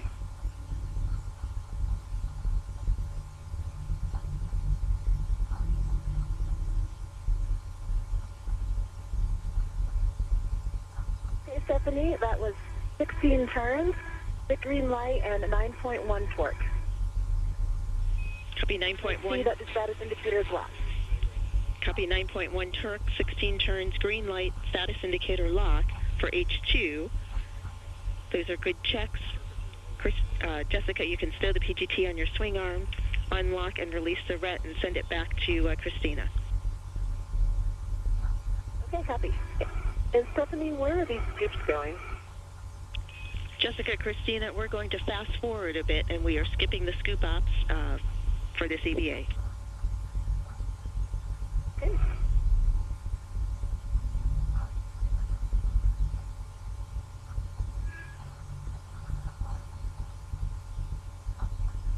Okay, Stephanie, PGT is stowed. And Christina, you got that RET, I see.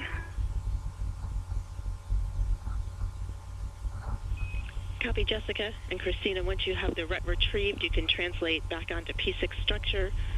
I'll get a glove, hap, and gauntlet check from you, and you can translate to the IEA, and then Jessica, I'll have further words for you here on the EP, basically working with the ORU bag. Okay, copy. And I guess, Christina, this was the flaw in our plan. Retrieving the ORU bag is now on the other side. right, you can, yeah. One hand roll over. Yep.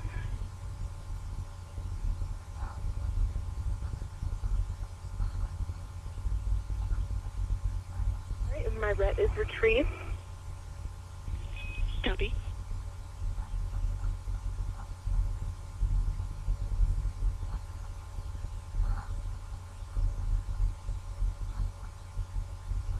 Stephanie, I'll wait until Christina's back on structure, and then I'll translate onto the EP.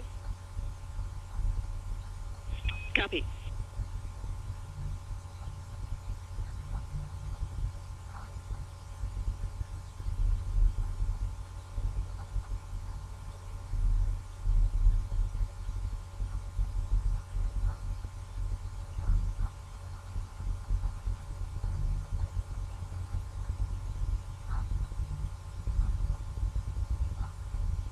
Okay, Jessica.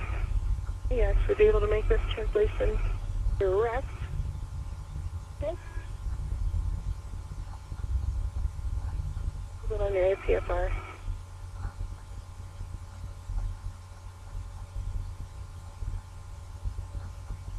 Okay, and I am on structure. Okay, copy. Heading to the IEA. Copy, and glove, hap, and gauntlet check when you have a moment. Okay, in work. D1, gloves, no change, gauntlets in place, and half is dry. Copy, EV1. Stephanie, if it's all right with you, I'll wait till I get to the IEA so I can do it at my first operation point after I have a local down. Good plan. Big picture, Stephanie, am I just translating onto the EP to clean up, put everything in the ORU bag, and then come back to structure? That's affirmed. Okay. And Stephanie, I'm at the IEA, and if you let me know the first thing that I'm doing out here, I can get in position and then give you those checks.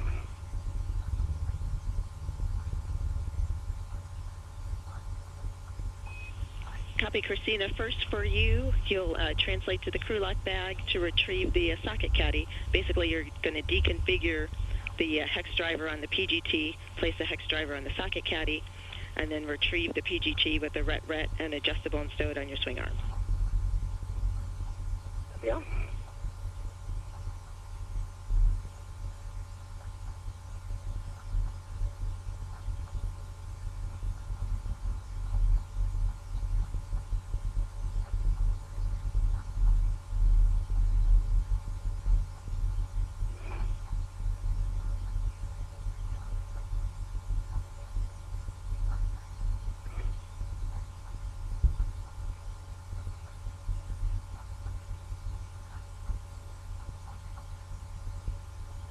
6 hours, 10 minutes into today's spacewalk, NASA's astronauts Jessica Meir and Christina Cook have completed all of their scheduled tasks today, as well as one get-ahead task.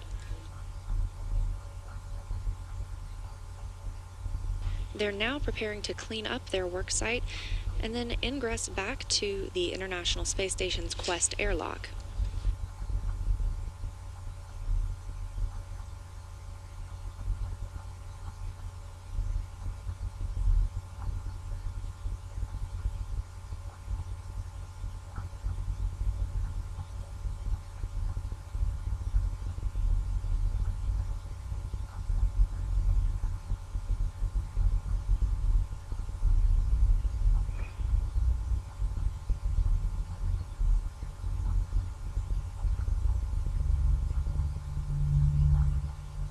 Stephanie, I'm at the crew lock bag. Copy.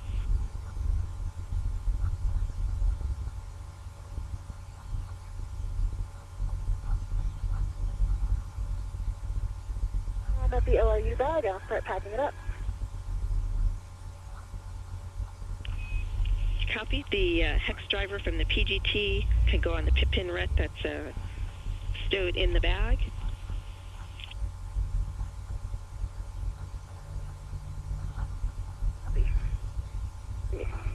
My glove check, Stephanie. It's a little bit more lifting of the RTV on the left index finger. Other than that, no changes.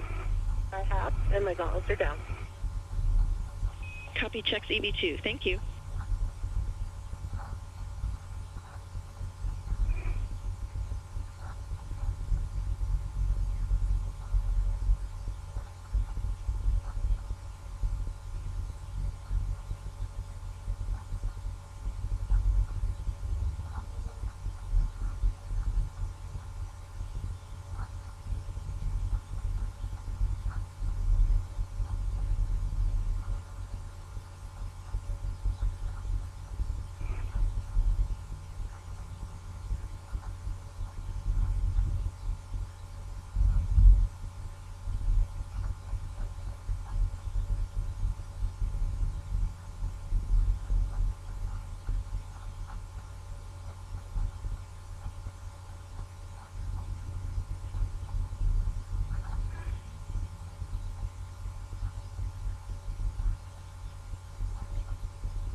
Stephanie, the hex driver is on the pit pin. Good pull test.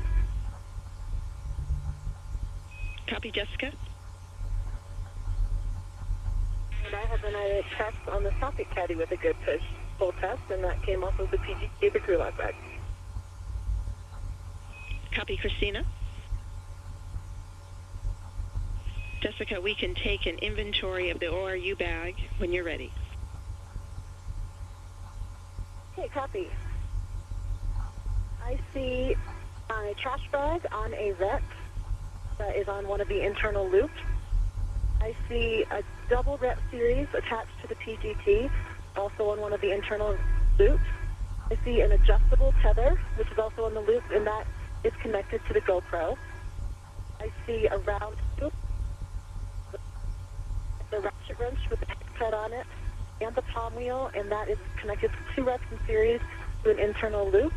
And I see the hex head on a pit pin on 1 ret.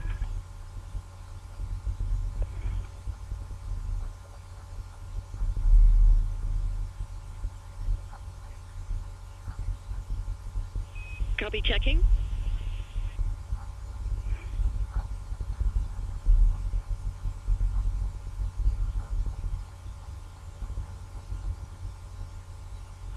And Jessica, is there one additional adjustable inside the bag that's free that we would have used for contingencies? Yes, that's the one that I reported at the end. I said there's one extra adjustable inside the bag. I'm not sure if you copied that or not. That was the last thing I reported. And we copy that. That's good internally. What do you show on the outside of the bag? If we can just stand by when I get the bag packed, and then I'll give you the external. Copy that.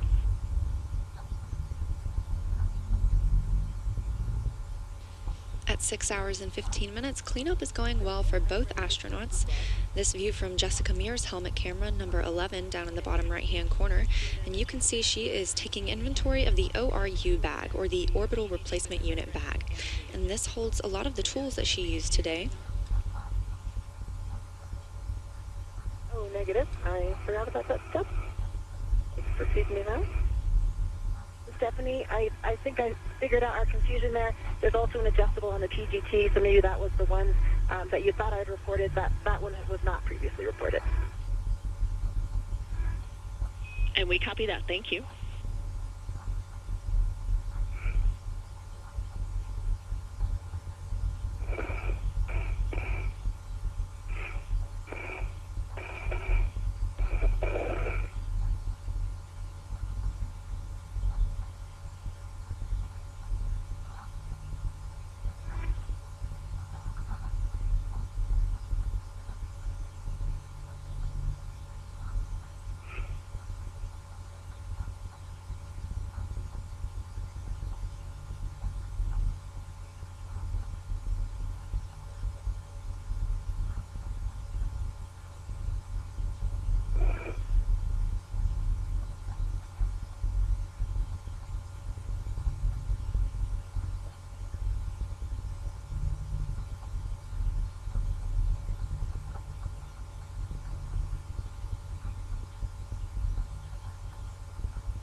Okay, Stephanie, the bag is packed, and on the outside of the bag, I have one small adjustable and one large adjustable.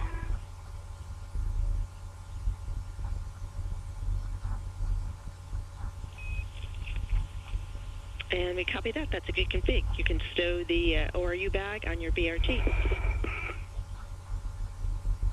Work. Stephanie, I have the TGT with 2 reps in series and an adjustable without a socket installed in my swing arm. Copy that. That is a good config, and we will take a crew lock bag inventory. Copy. And just did you need any steps before I do not. Go ahead. Okay, copy. I'll start with the internal contents of the bag, and I'll start with the integrated ret from the inside, what's on those. One integrated ret, I have a small EVA trash bag. Another integrated ret, I have a caddy with a 9-inch hex.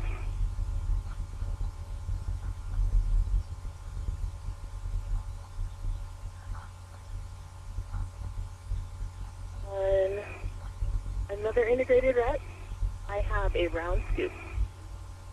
I'll go to the ret series. I have a ret series to an adjustable. I have another ret series to an adjustable. I have a long duration tie down tether.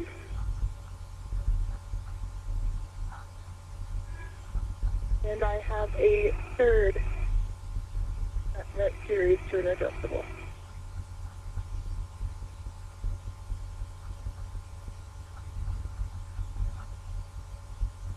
We copy all, Christina, and the ratchet wrench that is also on a red series. Do you see that?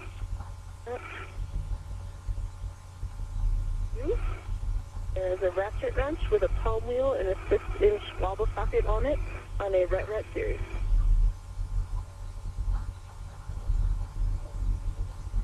And that is everything for internal, I believe. Copy that. We concur that's a good internal config. I'll pack, and then I'll report the external. Copy.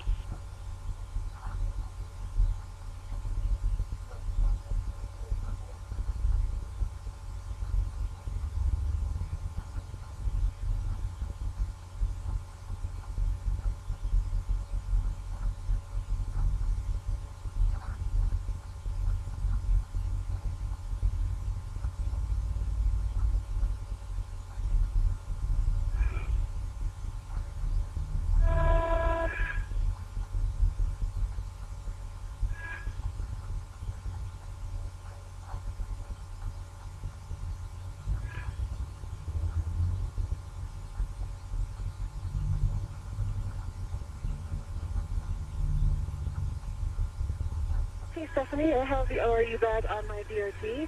I think I'm ready to translate off the EP and back to structure. We concur, and as you're doing that, double check the ingress aid stowed on the boot plate for arm clearance and check all tethers clear. Okay, copy.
Stephanie, I have the ingress aid stowed against the boot plate.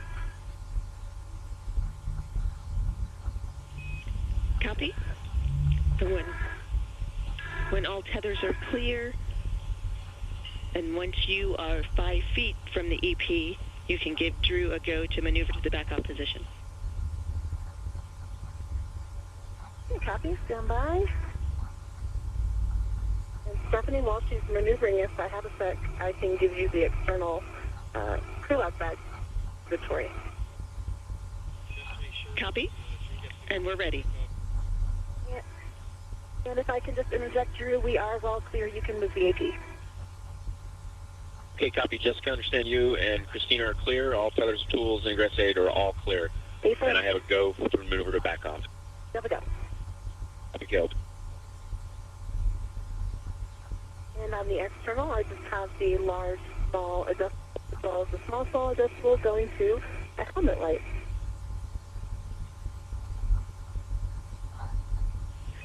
And we copy that, and I have words about the helmet light when both you and Jessica are ready for those. I'm ready. Yes, I'm ready. So we have a plan to bundle the helmet light to the top of the small ORU bag.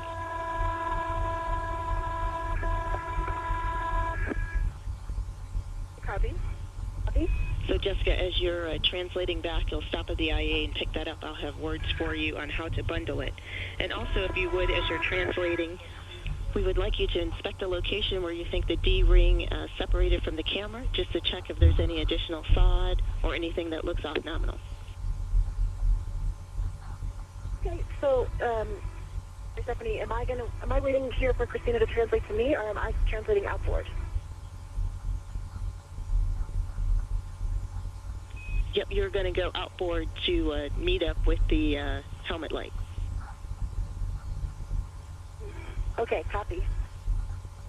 And Stephanie, am I go to move the crew lock bag doors down by moving some of the hooks to battery 4 tether point? Christina, you have a go. Copy. And while I'm here, I can verify that the pit pin that we inspect as we leave is in place. Copy that, and once you're complete with that, then you can pick up your adjustable fair lead.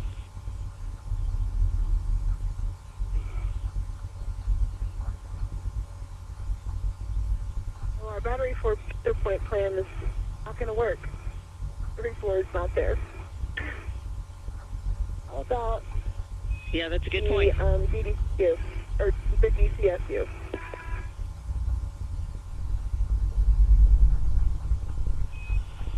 If you think the tether will reach and the doors will be flat against structure and it will be snug, that will be a good config.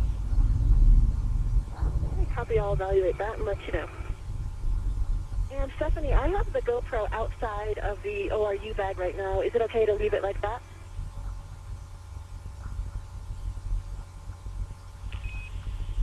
Let me check on that. The config that I was shown does not have the GoPro on the outside of the bag. Sorry, it's still redded to the inside. We just have it. I have it pulled out through the lid so that it's still on. So it is redded to the inside. I just have it outside of the bag, the camera itself. So that point's still inside. Yeah, I copy that. It might be best to put it on the inside because the helmet light kind of fits on top of the bag very snugly. The way we'll have you tether it down. Okay. If you don't mind, then I think it will be easier if we have to reconfigure the bag anyway. If we just do it all together once I get out to Christina. That's a good plan. Okay. And I am looking at my camera. I think all that happened was the metal ring slipped off its tether point when the tether got snagged. So I don't see. Let's see. Actually, I think the fabric broke that was holding the tether point. I do see broken loop that I believe where it was. But there's no other damage to the camera, and as I mentioned, the camera is still on a single ret, integral ret for the bracket, which is attached to my workstation. And we copy the report on the camera. And Jessica, we were also curious about the translation path that you use. Did any FOD remain, say, on the MLI or on the handrails or anything like that?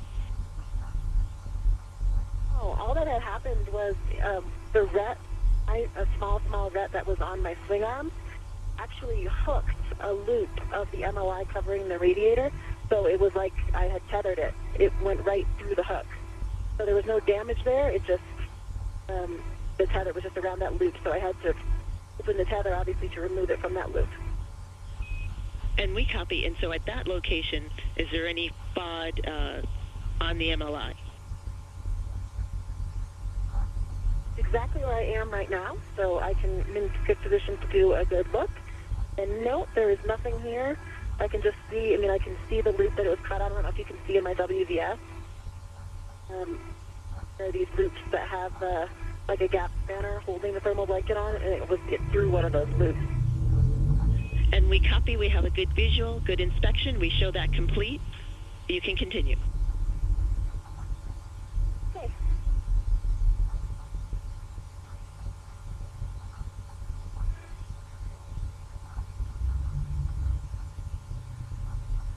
We're now 6.5 hours into today's spacewalk. The spacewalk itself was scheduled to last 6.5 hours. However, the crew had good consumables, meaning they had enough water and oxygen for the spacewalk to last a little longer. That's why teams went ahead and proceeded with that extra get-ahead task of moving Battery 4 to the external pallet. That also puts teams in a good configuration for the next spacewalk on Monday, January 20th. Now there will only be 2 nickel-hydrogen batteries left to be removed and 1 lithium-ion battery left to be installed.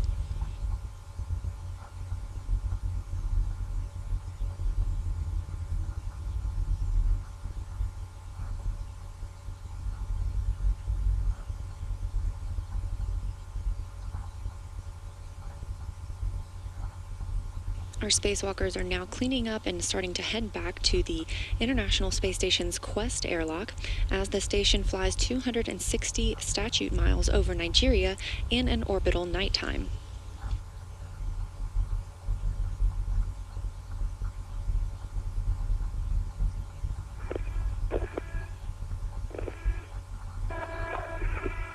Okay, so speaking of that crew-off bag, I do have it against structure with the doors down.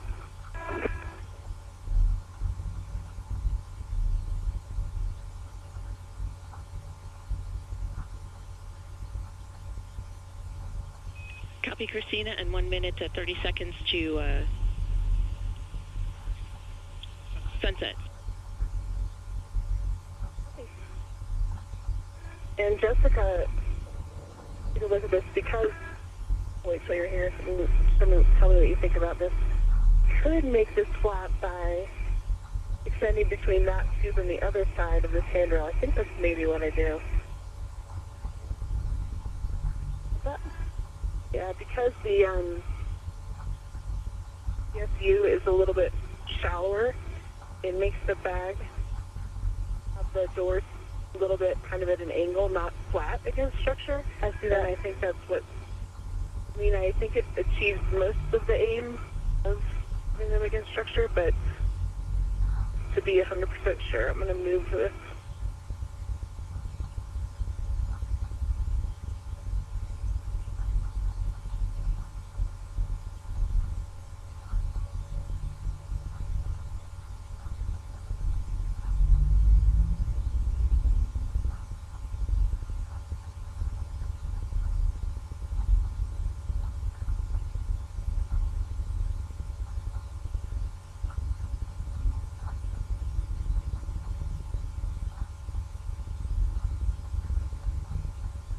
I like that now that I've got it on the far handle. I'm comfortable with that. Christina, Okay, here's the Jessica, helmet light. crew lock bag config is good. Copy. And here are the lights, Jessica. Okay, stand by. Why don't we work on this? What do you think? Do you think it'll be easier to attach it if I leave this on my DRT like this? Or do you want me to take the bag off? No, I think it might be because then it's stable. Yeah. If you want to hold your position, I can try and attach it. Okay, and then we need to get that GoPro back in too. Okay. So hopefully you can do that without opening up Pandora's box. Christina, Jessica, so certainly if you have thoughts on how to stow the helmet light onto the ORU bag, that also works.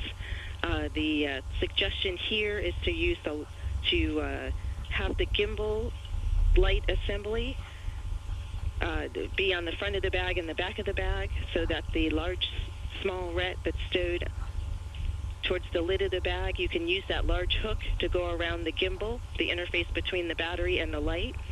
And then there's a small adjustable on the other side of the bag, and you can loop that also around the gimbal and tether one hook to the inside frame of the helmet. Okay. So she's got the big hook now, so she can put that on the gimbal. And then there's already a small going to the frame. So once that's on the gimbal, I can just move this small over to the ORU bag. Okay, copy. And were those all the points of connection that you said, or did you want a second one on gimbal, or 2 connection points adequate? Oh, cool. Sorry. stabilizer. Move the light a little bit. Kind of make it not a gimbal, a ring around the gimbal. Jessica, Christina, we think that 2 connection points are good. Okay, I've got the large around one side. Okay. And I'll go ahead and remove the adjustable from the crew lock bag on one side, and then attach it to the smaller U-bag.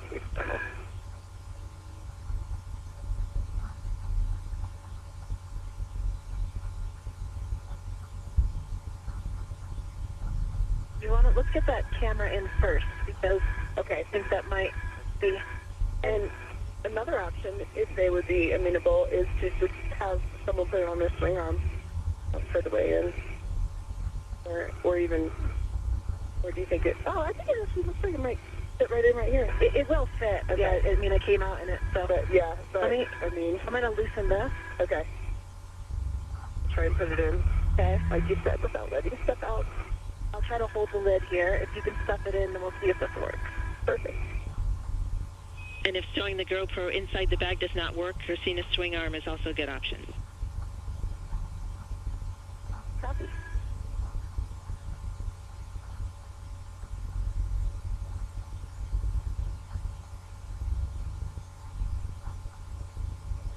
Okay. Now, let's see if we can get the lid back on top, because I think that's what, loosen it a little bit right there. Loosen the lid.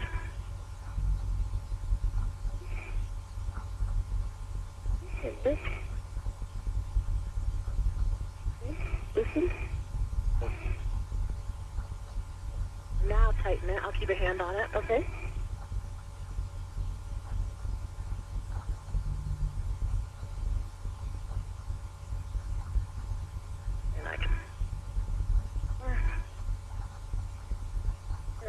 Okay, that's great. Okay, now we'll get that adjustable on. And should we turn these helmet lights off or not? Might help you see more. If I just... Okay. I've got it kind of sandwiched. Alright, I'll put it, I think... What do you think about on the handrail stanchion? If it reaches, I think that will keep it nice and tight. It would. I just don't want to get in the way of you... Well, I'm already BRT, so, but removing it, you don't think that'll be okay?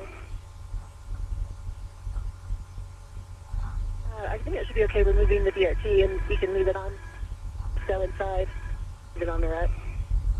As long as it's not on the same side as my BRT rack. Yeah, that's where it is. It would be. But you know what? There's a tether point over here, and I just snagged it. So I think we're good. I'm going to go around the corner of this bag and then tighten up this friction device. We're good.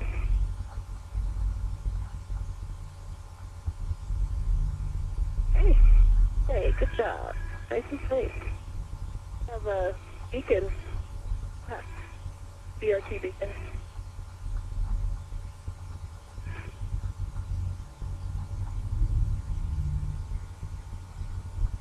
And Stephanie, with that, I will go get my fairlead.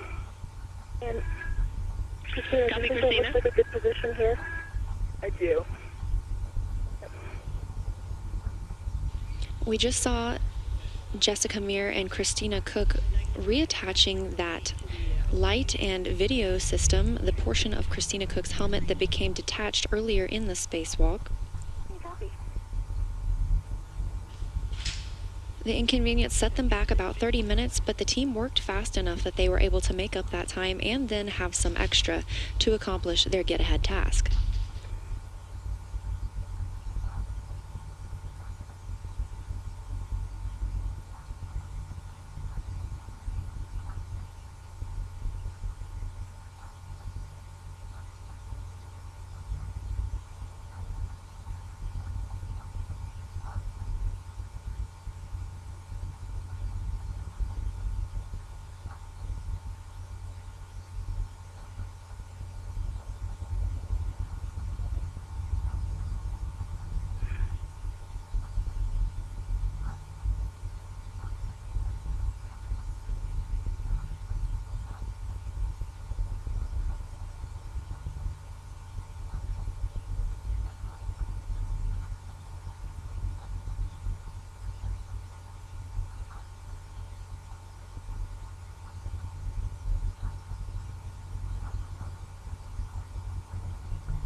Jessica, before you take off, I'll take your light shining down here just so that I can verify when I remove one hook of the adjustable that I remove the right one. Okay? One that's still into the D-ring. Can you see now, or am I not over enough? Well, I think that is good. Let me confirm I am leaving the adjustable here. You are correct. That is confirmed. It is still attached to the handrail. Any other tasks for me before I head to my green hook?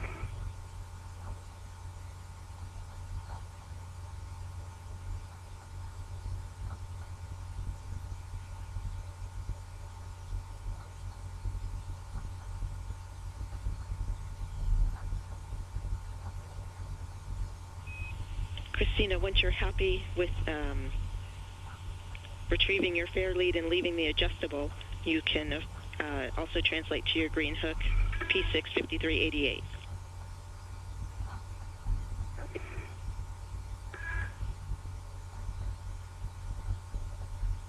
As the astronauts begin their journey back to the Quest airlock of the International Space Station, we reach the 6-hour and 42-minute point in today's spacewalk. A recap of everything that the astronauts have accomplished today: they first installed battery 1 in the external pallet Z slot.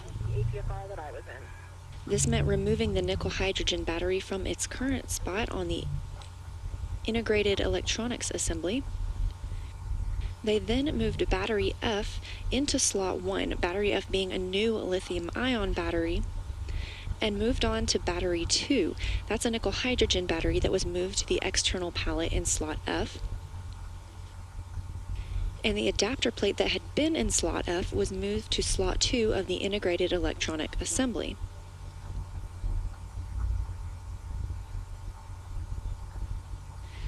The duo moved battery 3 to adapter plate F, slot 2, and that's the adapter plate that had just been moved from the external pallet, before moving battery E, a lithium-ion battery, to slot 3 on the integrated electronic assembly. The team even had time to move battery 4, a nickel hydrogen battery, to the external pallet in slot Y, and this is a good get ahead for the next spacewalk. Christina, we're back with you after handover. In total, that means three old nickel hydrogen batteries were moved to the external pallet today, and one old nickel hydrogen battery is now on the integrated electronic assembly. 2 new lithium batteries have been installed on the integrated electronic assembly.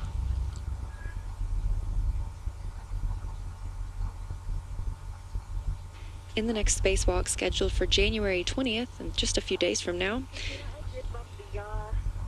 the roll, I think, was also out on the APFR. It's no problem. I can adjust it when we come back for the next EVA, but if it might need to... The fourth spacewalk, we will see the 2 nickel hydrogen batteries, the final 2, on the port 6 truss moved to the external pallet, and the final lithium-ion battery will be installed. We're ready for you to retrieve your green hook. Mark.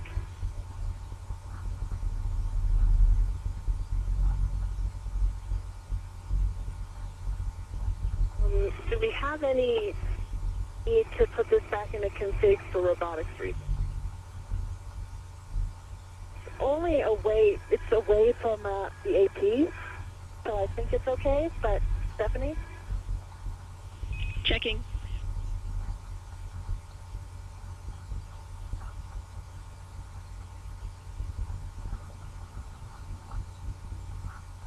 Jessica, Christina, thanks for the question. Clearance should be good for the arm. We'll get it on the next EVA.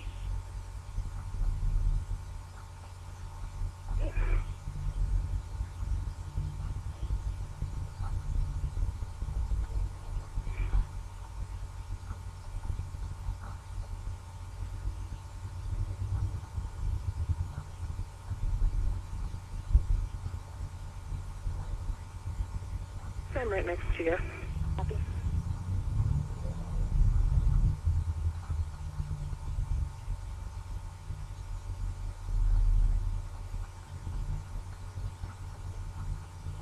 Yeah, I'm at my green hook. Copy, Jessica. Yeah, I have my green hook on my red reel. Copy. That was Christina, but I have my green hook on my red reel. So I'm ready to get out of Christina's way. Copy, Jessica.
Jessica, if you wouldn't mind holding there for a bit so I can retrieve my green hook. Your lighting. How's that? That's perfect.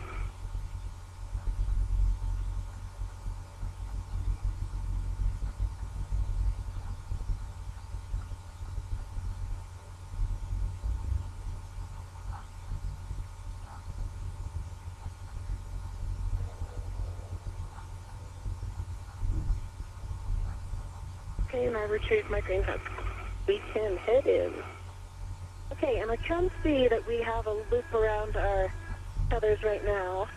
I want to see if it clears. I see that yours is around this trunnion here, so if I can clear that, I'm going to see if that helps. Okay. And I can also hang tight at the tether, at the anchor point, like we talked about.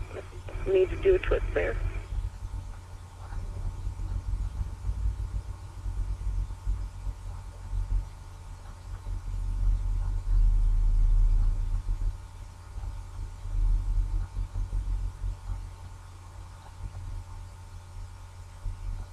I'm going to come down here so I can take a look at it. Okay. I'll stay here so that my heels aren't making that harder.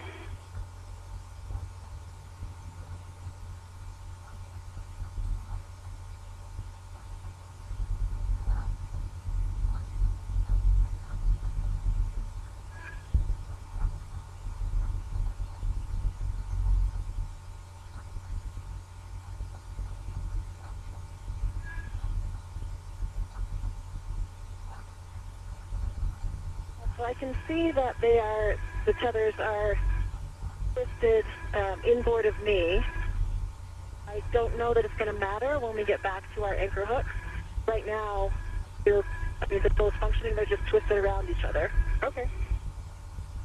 So I think that it's best to proceed in and then assess at the anchors, if Stephanie, if you concur. We concur.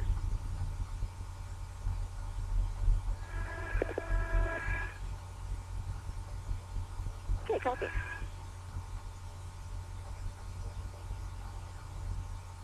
Actually, Christina, if you hold for a minute and let me translate a bit in, so that Nadine.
20 seconds to a 20-second handover.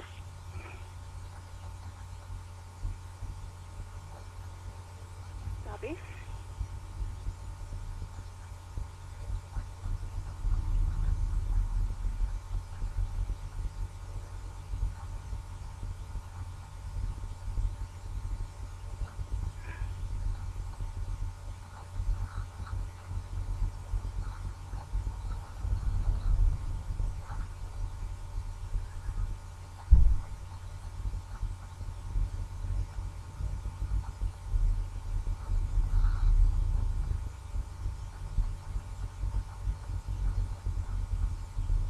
The astronauts are continuing to make their way to the Quest airlock.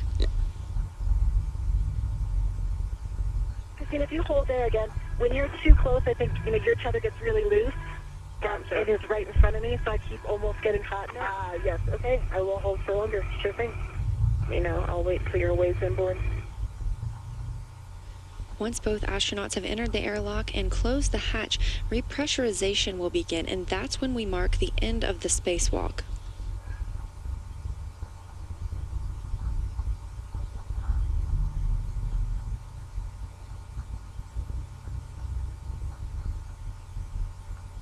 Stephanie, I'm at the port Theta cart.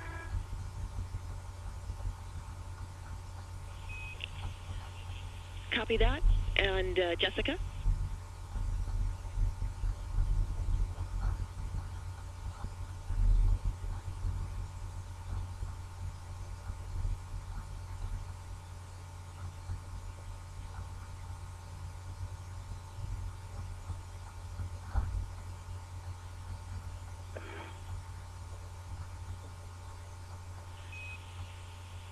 Christina, since you are following Jessica back to the airlock, for the port, for the Theta cart brakes, do you feel you'll have enough light to do those? I do think I will. Awesome, thank you. We have the MC light now, so. Yes, good point. Jessica, it looks like you're far enough in. I'll let you get a start on the MT to make sure that the tether doesn't impede that, and then I'll head in. Okay, copy. I'm under the MT now. I see that.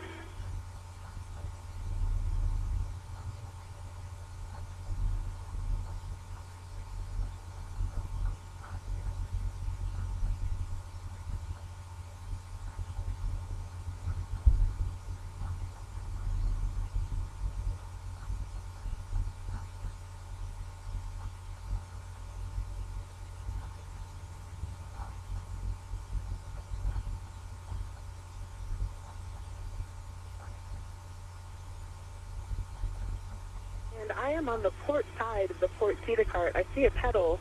I have been thinking they were only on the starboard side, though. Can you confirm if this is the pedal on the port side that I need to get?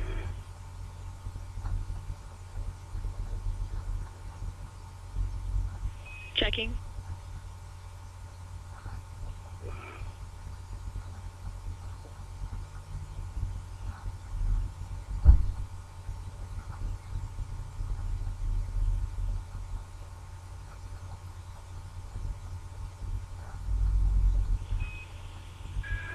There are brakes on both sides, but we would like you to actuate the brake on the inboard or starboard side of the port Theta cart. Copy.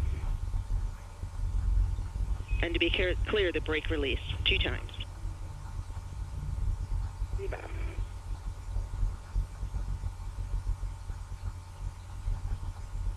And I am at our anchor point. Copy. So would you like me to keep going and I'll go back to the airlock first?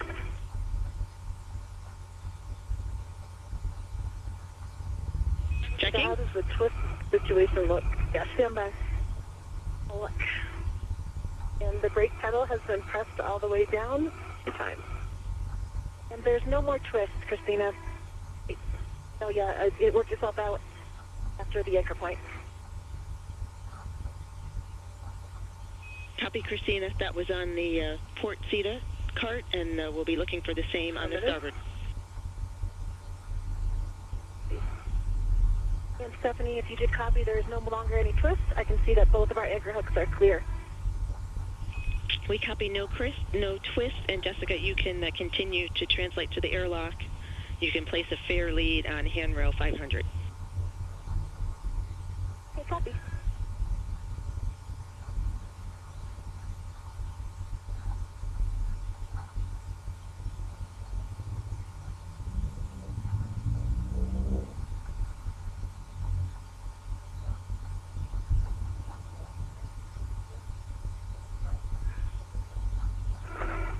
And then on the starboard seat of cart, confirm you'd like me to also press the starboard pedal. That's affirmative. Okay.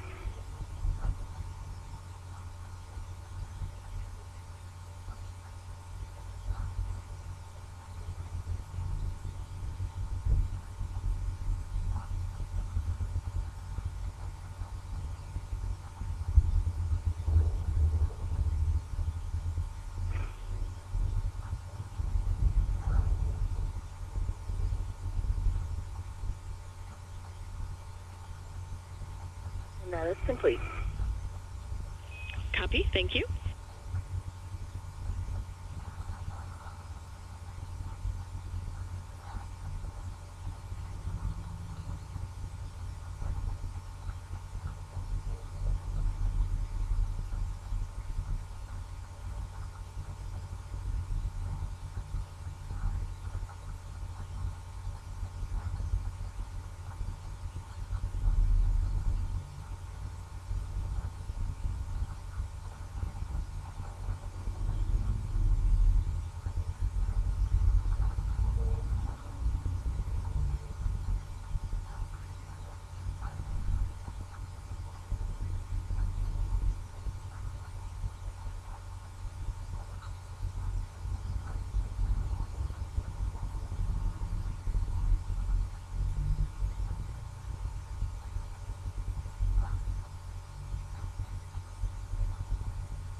Stephanie, I'm at handrail 500, so I will leave that fair lead here.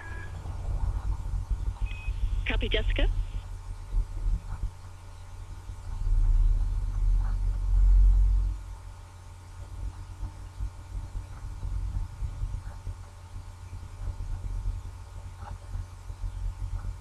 I'm at the top of the seat first.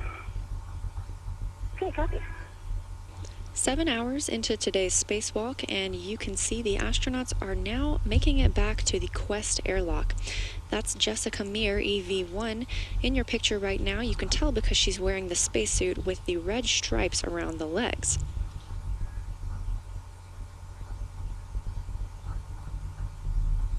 In the last 7 hours, the astronauts accomplished all of their tasks as well as one get-ahead task, moving the old nickel-hydrogen batteries out of the integrated electronics assembly and moving new lithium-ion batteries from the external pallet into the integrated electronics assembly.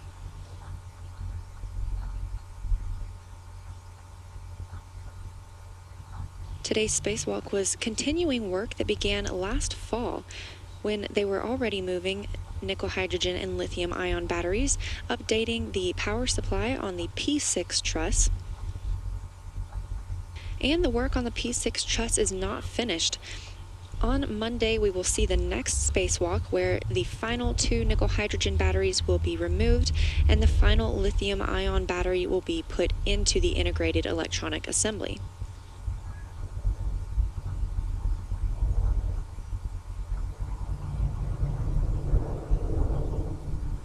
And I had a bit of just popped off, so one more time.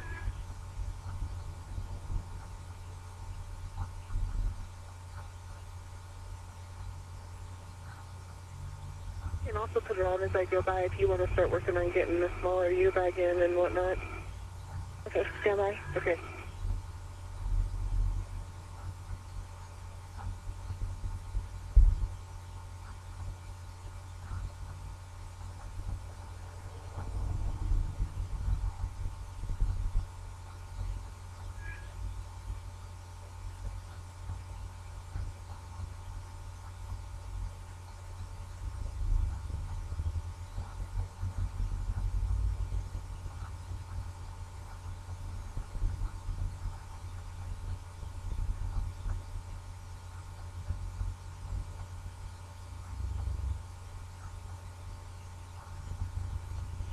Jessica, Christina for the airlock ops. Christina is on her way. She can ingress first per the plan, and then Jessica, you can hand her the ORU bag to stow in the airlock. Okay, copy. And it did pop off. Did you want me to try and get that? Actually, now that I see it, it's going to be drugged down. Maybe I can fairly it on the Swift. Okay.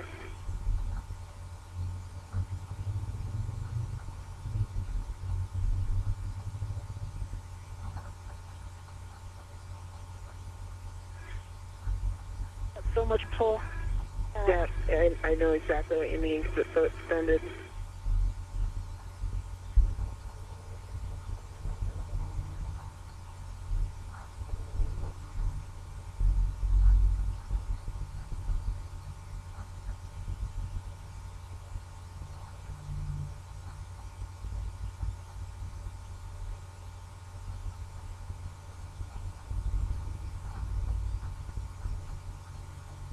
Hammer 500, try doing a full kind of loop around it behind the center point.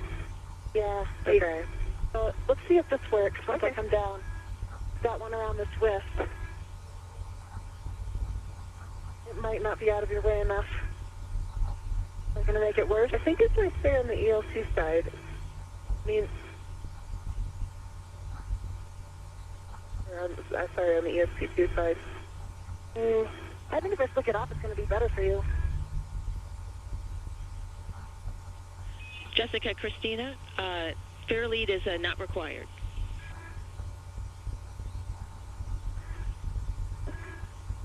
Let's see. I think that once I get down there, it might pull down enough. Okay, let's see. And Jessica and Christina, I have words for Jessica's suit.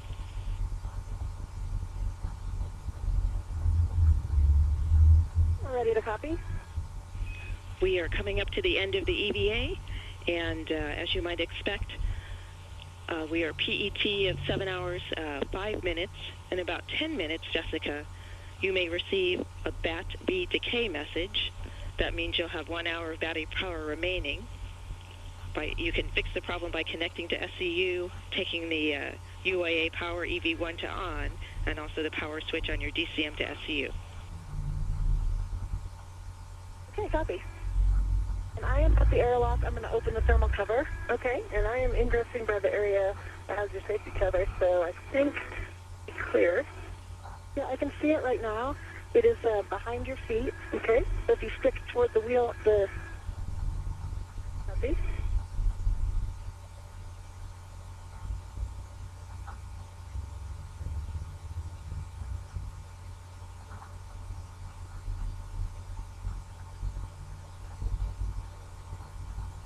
I'm on the wagon wheel to stay deconflicted. How's that look? Behind you right now. Okay. So if I just stick in here and...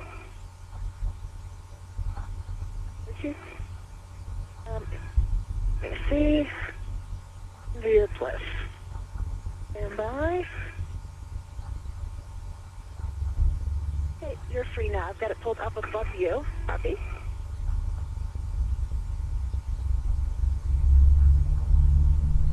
Can you see it just off to your left? Now, holding it so it doesn't get caught in your... Okay, I do. Yep. Hey, you got eyes on it? Yep, I got eyes. Okay.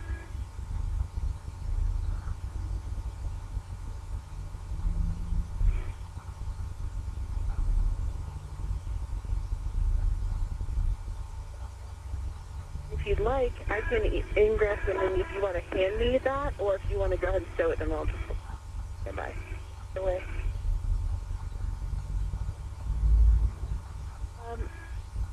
You're right there. You could put it in, but offering if you want me to hop in. Yeah, well, I'll toss it up there, and then you can ingress, get a ret on it, and then I can release my ret.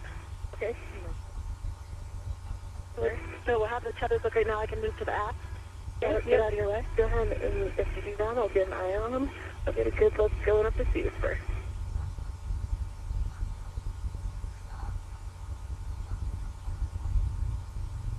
Okay, it looks good.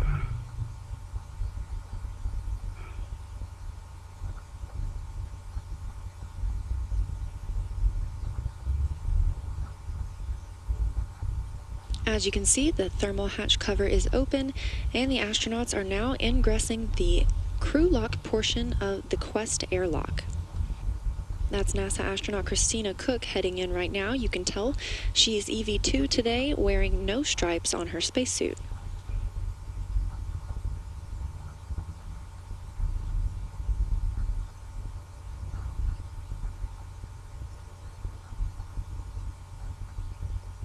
I have a waist tether on the airlock D-ring extender. It is closed slider flap. I'm going to get the ret for your bag. Okay, copy. Copy, Christina.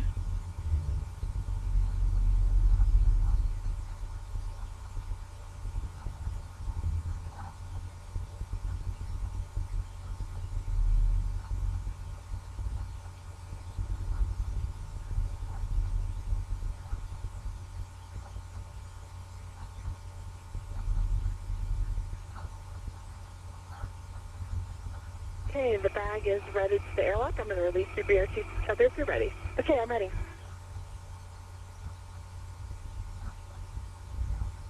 It's coming to you.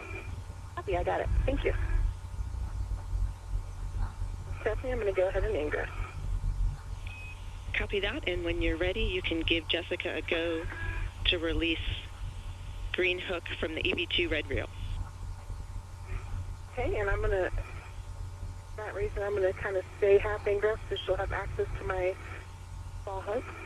Okay, perfect. And you have a go because my waist tether is on the airlock bearing extender. Okay, so I see Christina's green hook. I'm going to remove that and put it on the aft D-ring, correct? That's correct.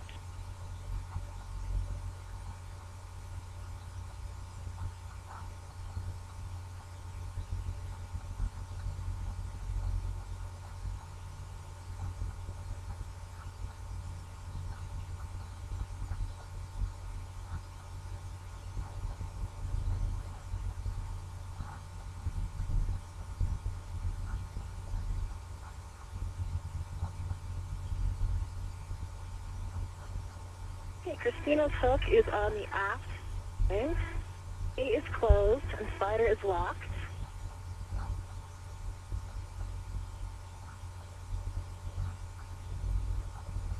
Check the reel unlock. Reel is unlocked. Now I believe I'm going to take her yellow hook off and attach it to my red reel. That's affirm, and that's the next step.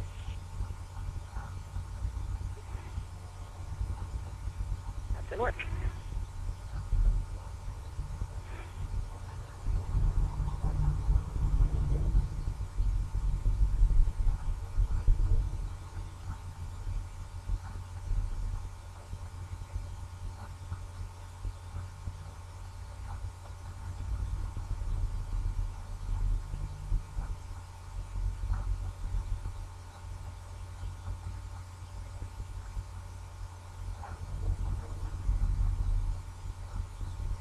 Okay, Stephanie, that is complete. I have her yellow hook on my red reel. Gate is closed, slider is locked. Copy, check reel unlocked. Reel is unlocked. Copy, attach EV1 green hook to forward external airlock D-ring. Work. With that, I think you're done with me, so I'm going to fully ingress. We concur.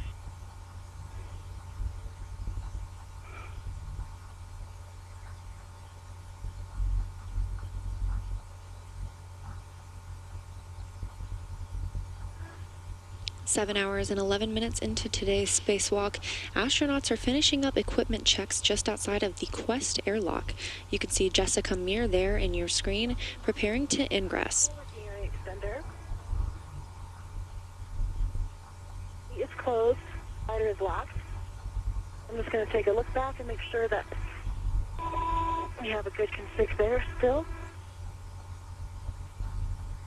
Copy, and check reel unlocked.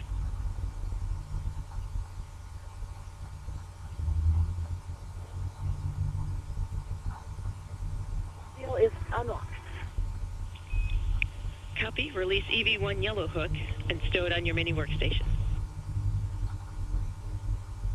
Okay, in work.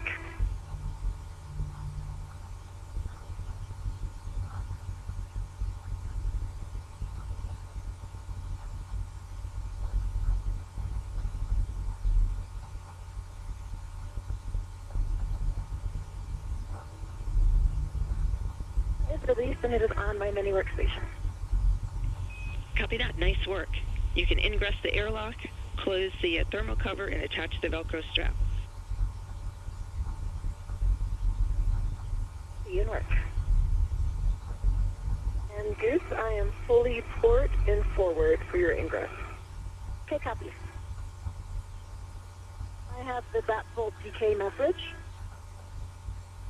And we copy. Thanks for the report.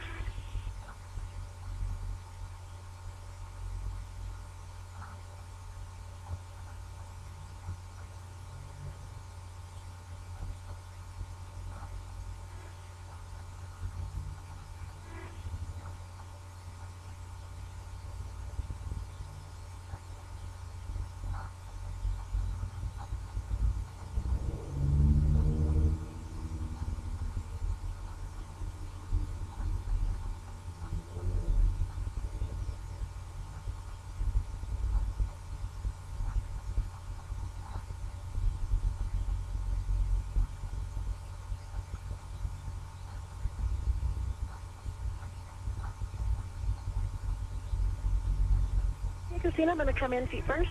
Copy.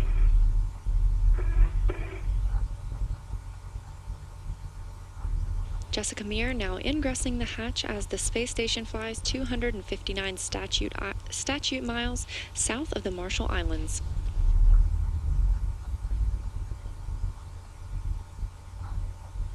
Try to twist so I can get the thermal cover with my mini workstation undetector.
Good job.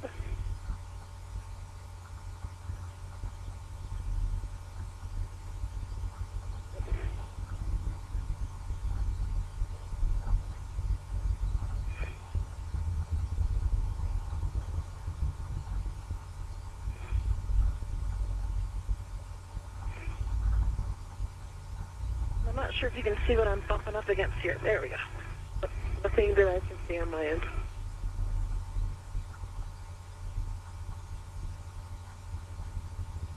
So, okay, and I still need to grab the thermal cover.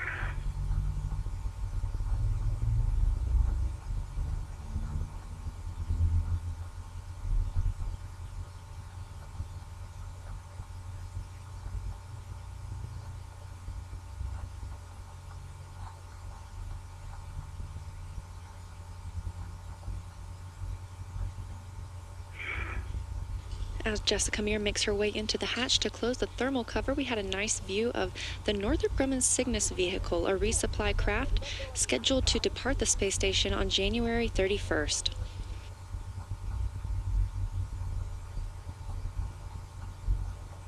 Jessica, it should, yes, should go on the inside.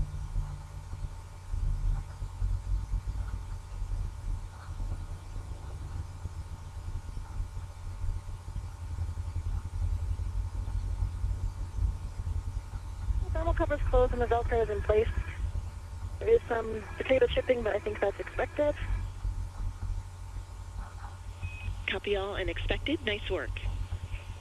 You can both remove the SCU from the stowage pouch, remove the DCM cover, and connect your SCUs to DCM. North.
Coming up on 7 hours and 20 minutes into today's spacewalk, you can see the astronauts are now back inside the crew lock portion of the Quest airlock. The thermal hatch is closed, and this is a live view from the helmet camera of Jessica Meir. Okay. And for EV2, mine is on, but not yet left. Get it. Copy EV1 and EV2.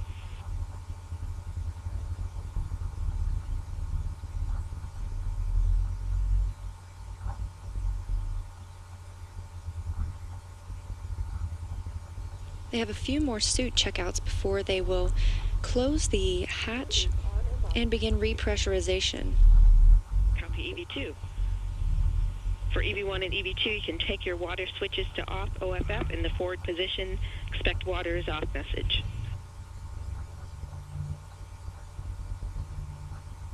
Water is off, EV1, and EV2, water is off.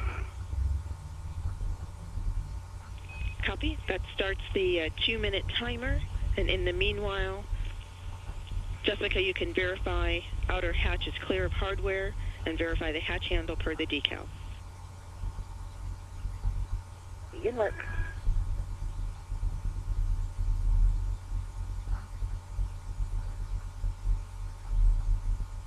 You see that it is clear of hardware.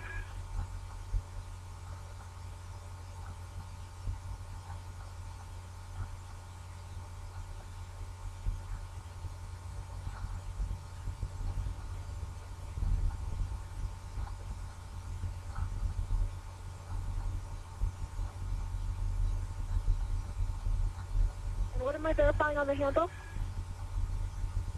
That the handle position is per the hatch decal. Okay, it is currently in unlocked and unlocked. Copy.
Jessica, we are ready for you to close and lock the hatch.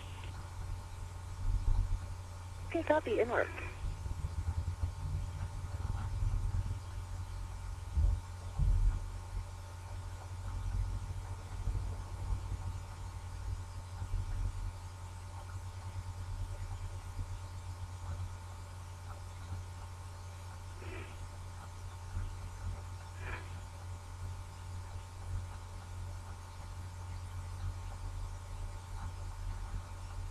Okay, Stephanie, it's closed and I'm working on the latch. Copy?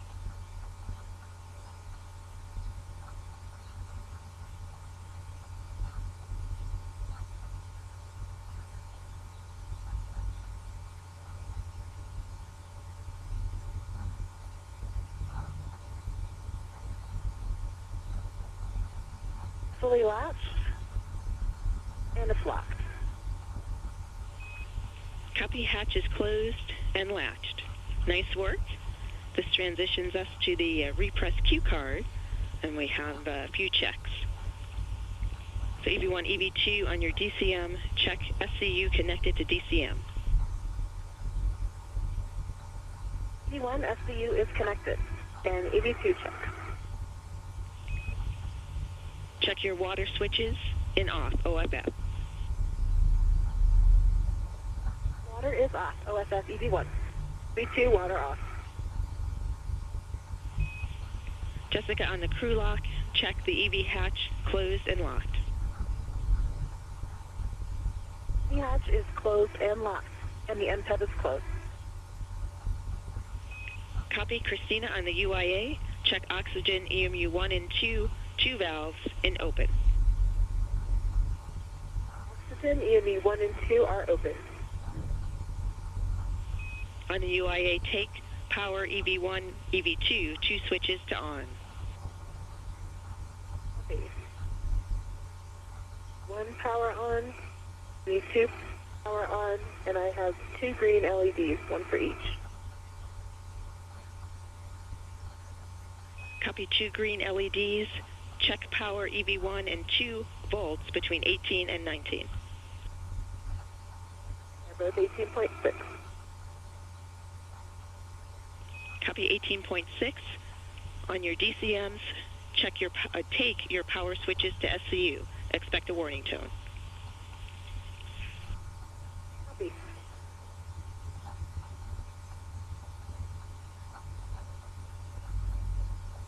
One is an SCU. EV2 is an SCU.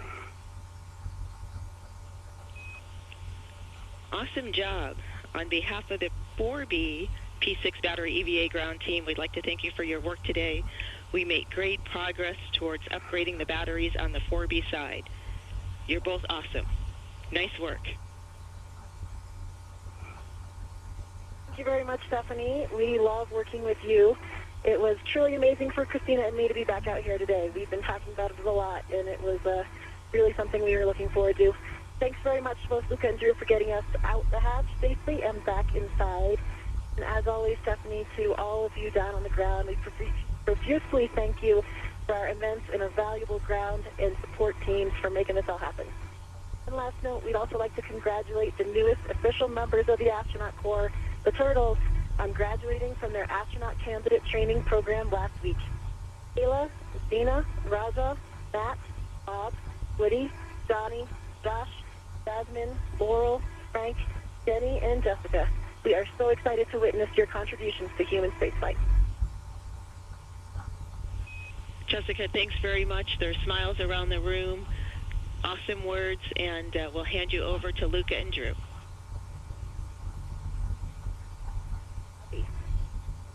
And welcome back, Jessica and Christina. You made Expedition 61 very, very proud today. Now let's get you back inside. I have a warning for you. From SOP, leave O2 actuator EVA through checkload repress to ensure sufficient oxygen supply. I think that doesn't apply today. So just go ahead and put your O2 actuator to press. Work.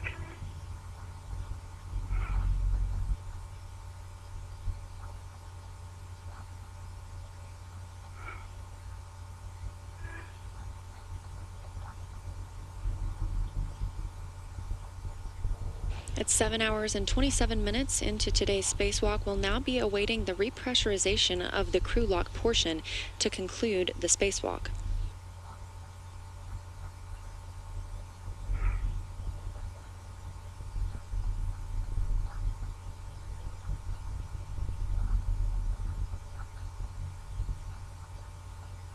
And Jessica and Christina, did you already call your Ultra Threader? EV1 has oxygen in press. EV2 is in press. Copy. On the EV hatch, check that the IMPAV is closed. IMPAV is closed. Copy. Christina and Jessica, I'm going to start throttling the IV hatch, and please, I'm going to start really slow. Tell me if I need to go slower or faster. Okay, copy. Copy.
Feeling Christina, you want to bump it up a little? Yep, I'm okay to bump it up.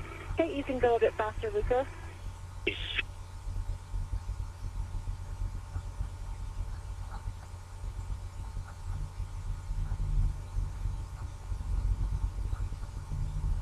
Now that repressurization has begun at 1:04 p.m. Central Time, the spacewalk clock has stopped at 7 hours and 29 minutes for today's spacewalk with NASA astronauts Christina Cook and Jessica Meir.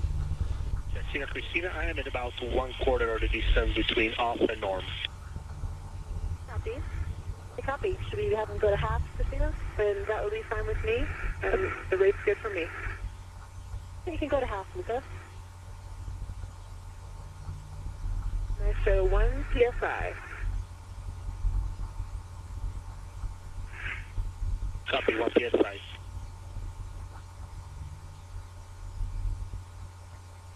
Jessica, Christina, when the crew lock is at 4.0, expect an alert tone.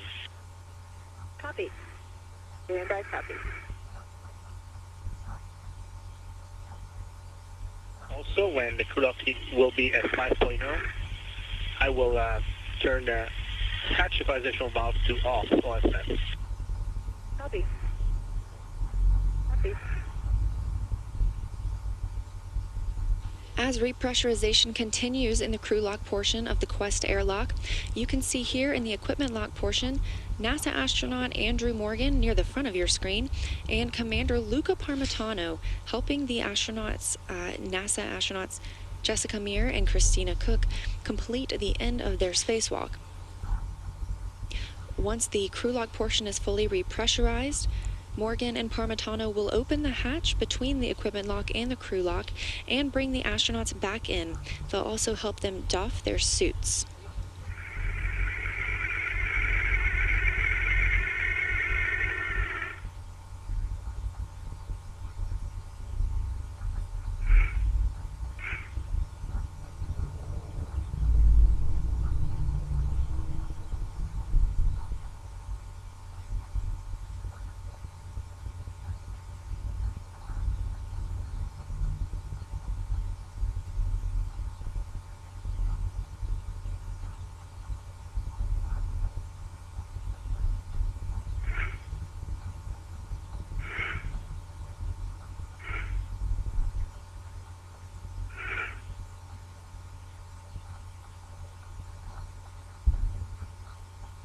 And there's 4 TSI.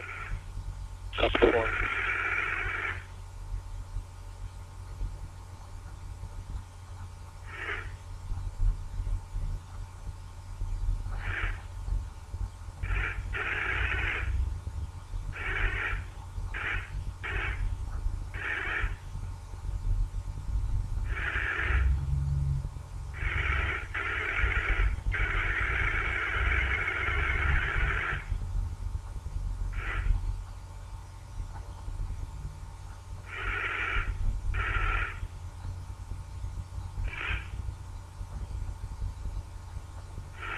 ISO 5 PSI.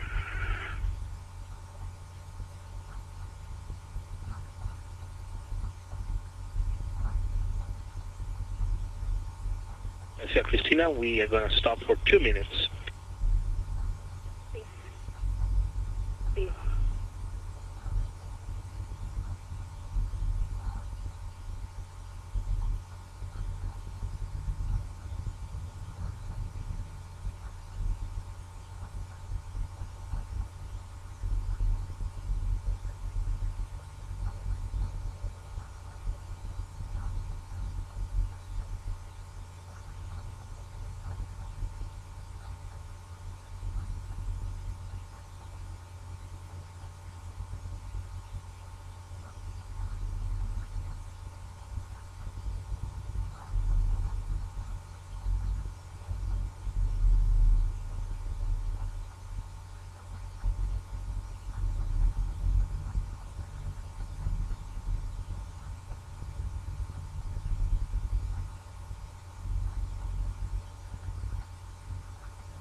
As repressurization continues in the crew lock portion of the Quest airlock, a look back at all that our astronauts have accomplished today.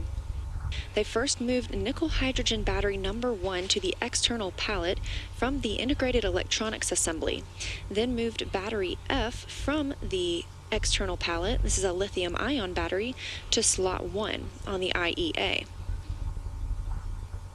They then moved battery 2 from the integrated electronics assembly to external pallet slot F while removing adapter plate F and placing that in slot 2 of the integrated electronics assembly. Now we are currently doing the 1 minute leak check. Later, they moved battery 3 to the adapter plate F slot 2, and then moved battery E, a lithium ion battery, to slot 3 on the integrated electronics assembly.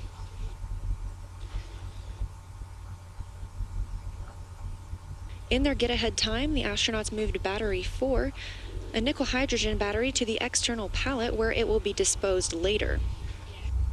This brings the total of batteries moved today.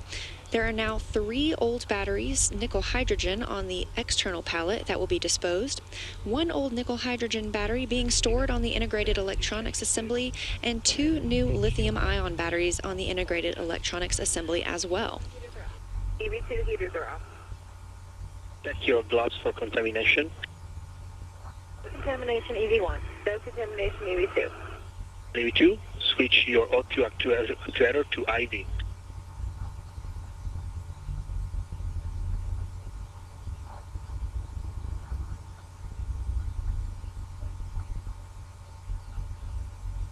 EV1's an IV. EV2 is an IV. Jessica, Christina, I'm going to start normalizing again the atmosphere. Copy. Copy.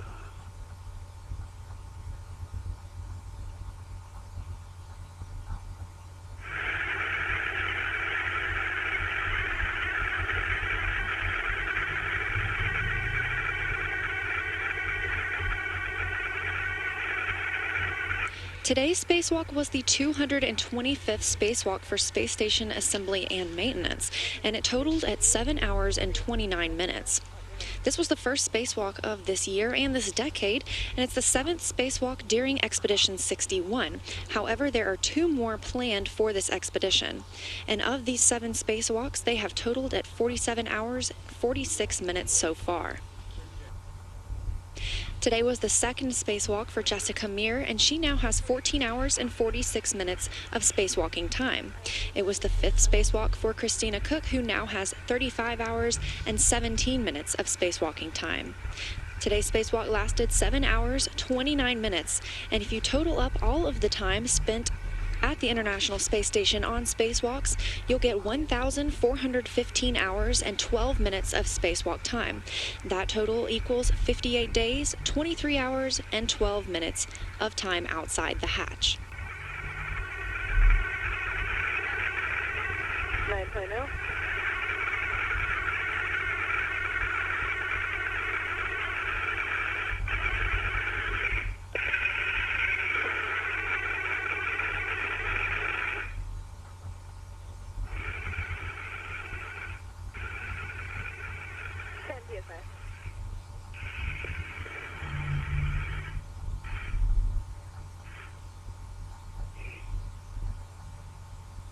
Copy.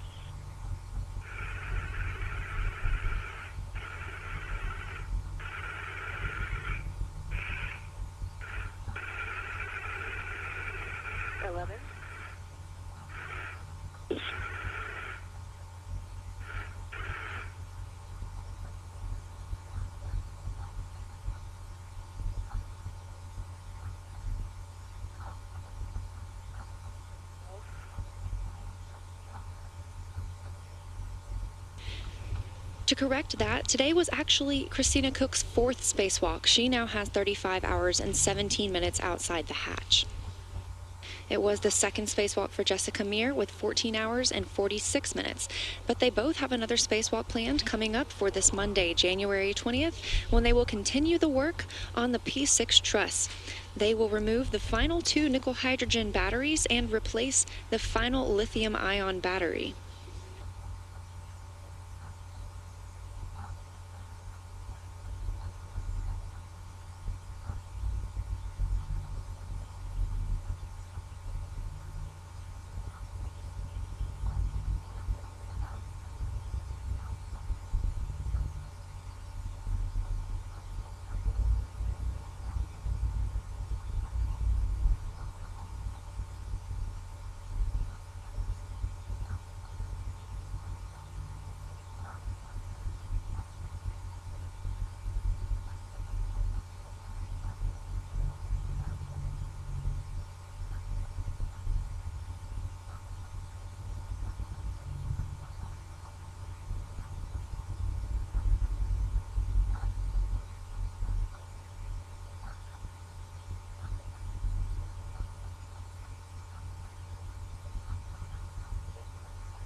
Okay, we are almost at 0 delta T over DT, and we are opening up our post-TVA procedure. Copy. Copy.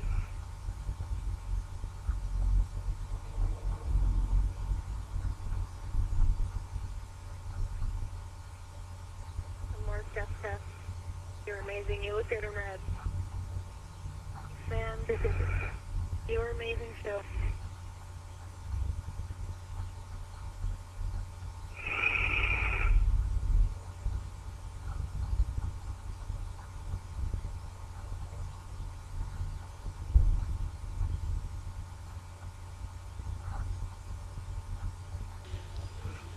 One more correction, this was Christina Koch's 5th spacewalk today. She now has 35 hours and 17 minutes.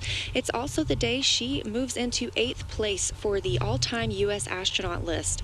She now has 306 days in space, and it's only her first mission.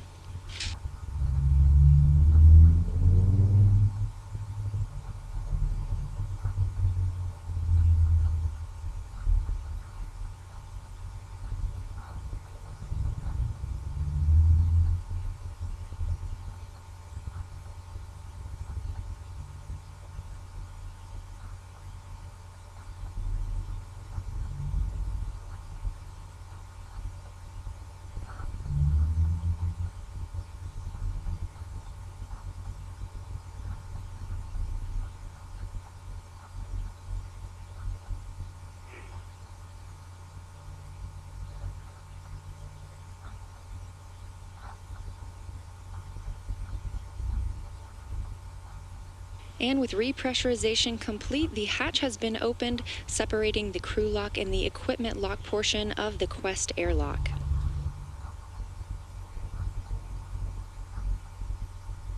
Houston Station, verifying that you're taking step 4.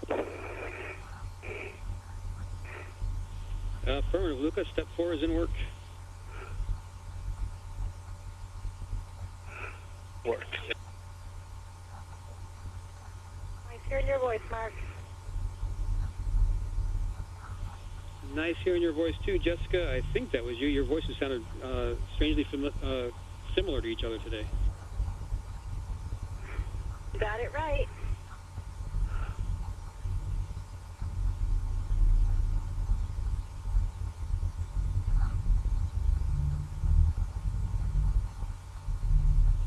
And we wanted to thank Christina for imitating Judd today by taking off her headpiece there.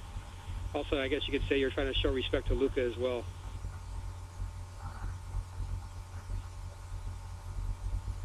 And I meant Judd Freeling, the flight director today.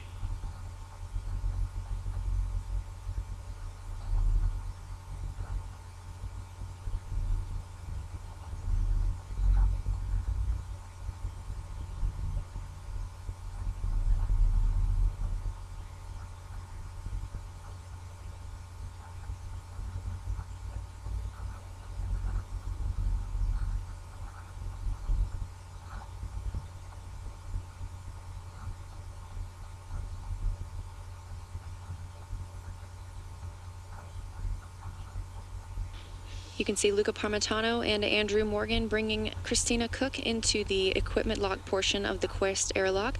They are now helping remove her SAFER, or Simplified Aid for EVA Rescue.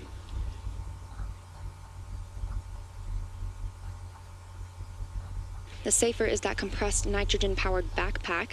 No crew members needed to use it today. It's typically used to maneuver independently of the space station and primarily intended in case a spacewalker became detached from the station.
Luca, we were debating whether or not you thought that joke was funny, and we're going to assume that that was nonverbal, that was a nonverbal laugh.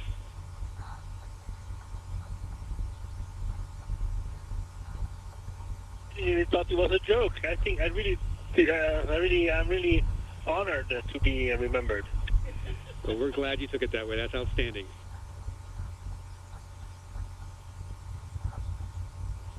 While I bring it up, though, when you're bringing that equipment in, if you see the IRCA that came off has any obvious signs of damage, please let us know. Copy the head nod.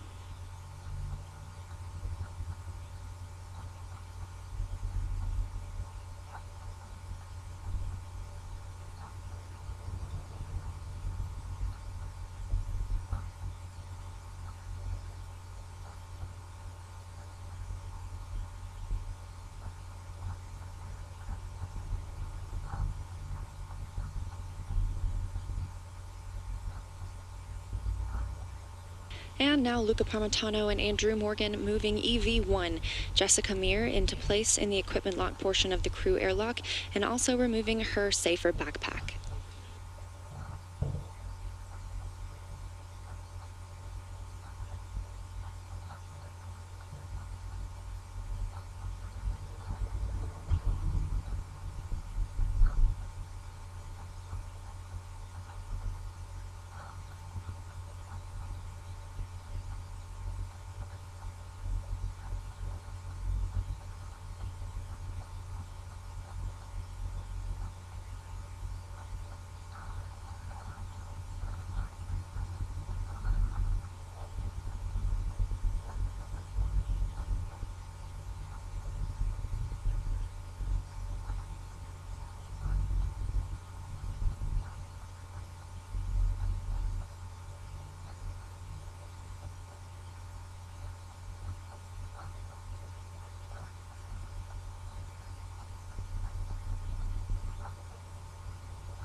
Turn the activator to off now, ISS.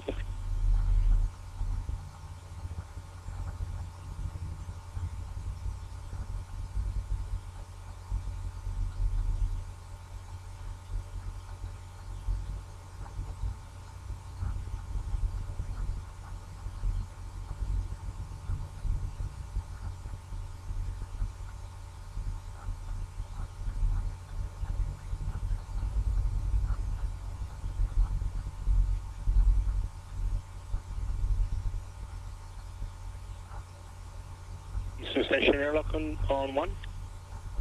Go ahead, Luca. At this point, we'd like to prioritize the video, if that's okay. Privatizing the video, checking. And we're putting that in work.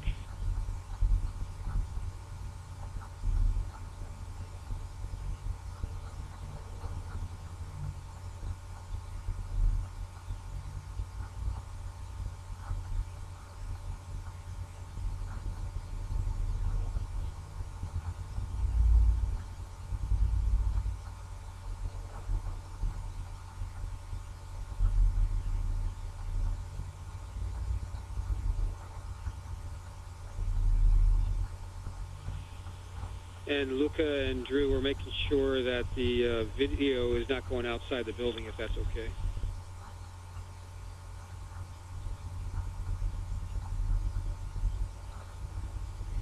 Copy the okay sign.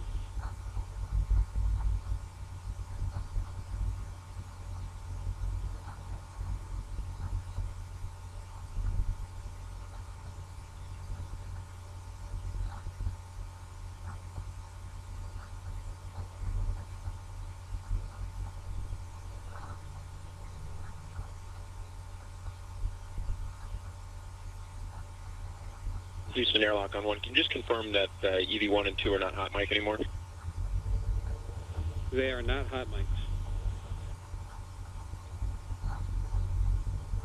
thinks.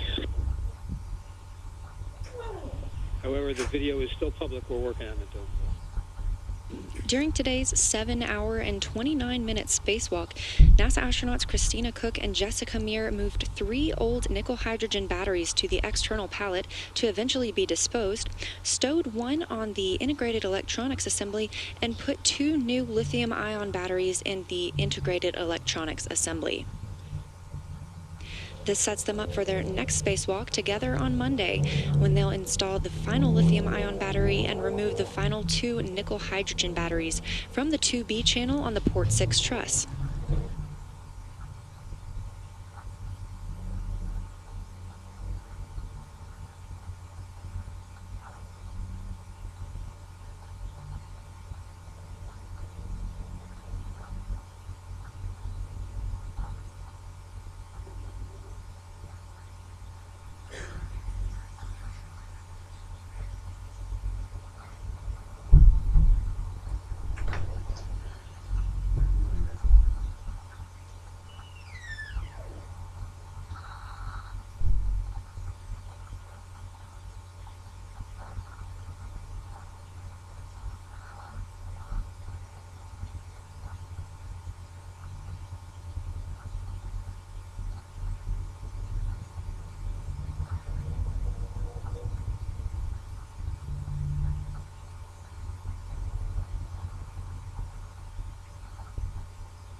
Thanks for joining us today for the 7-hour and 29-minute spacewalk conducted by NASA astronauts Christina Cook and Jessica Meir.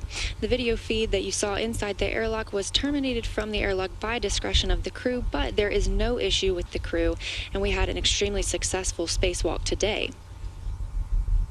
This was the second spacewalk for Jessica Meir and the fifth for Christina Cook, but it's not the last. They will have another one on Monday, January 20th.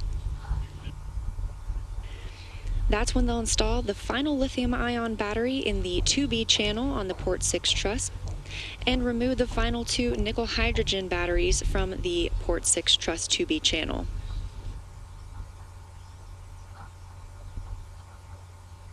Monday's spacewalk will begin coverage at 4:30 a.m. Central Time, 5:30 a.m. Eastern, and the astronauts are scheduled to leave the hatch at 5:50 a.m. Central Time, 6:50 a.m. Eastern Time for a scheduled 6.5-hour spacewalk.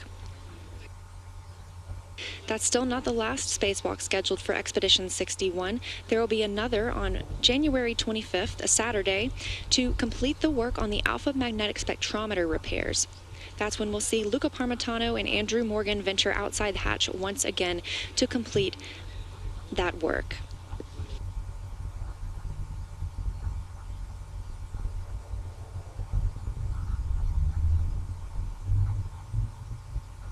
With that and a successful day of work from teams in space and on the ground, we'll wrap up our coverage and look forward to seeing you on Monday, January 20th. Until then, this is Mission Control Houston.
Airlock Houston on Space to Ground 1. Just for your awareness, the airlock video is no longer being projected on the big screen in the MCC, nor is it being projected outside of the center. And flight's still maintaining situational awareness with it, though.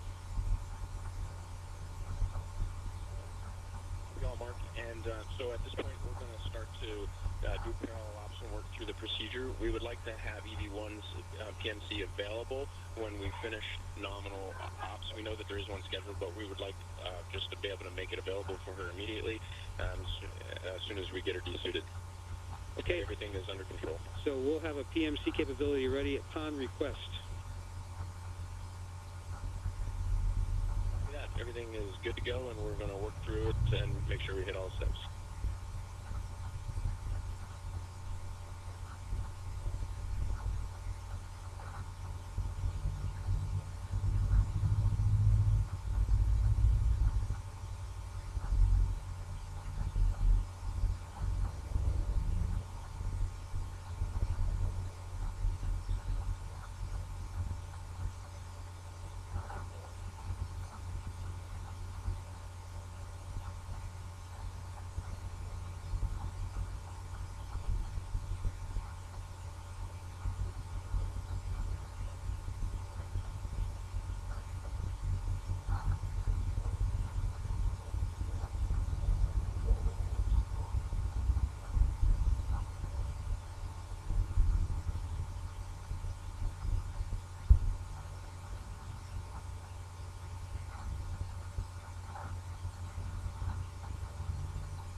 airlock, Houston on face to ground 1, no response required. This is just a reminder.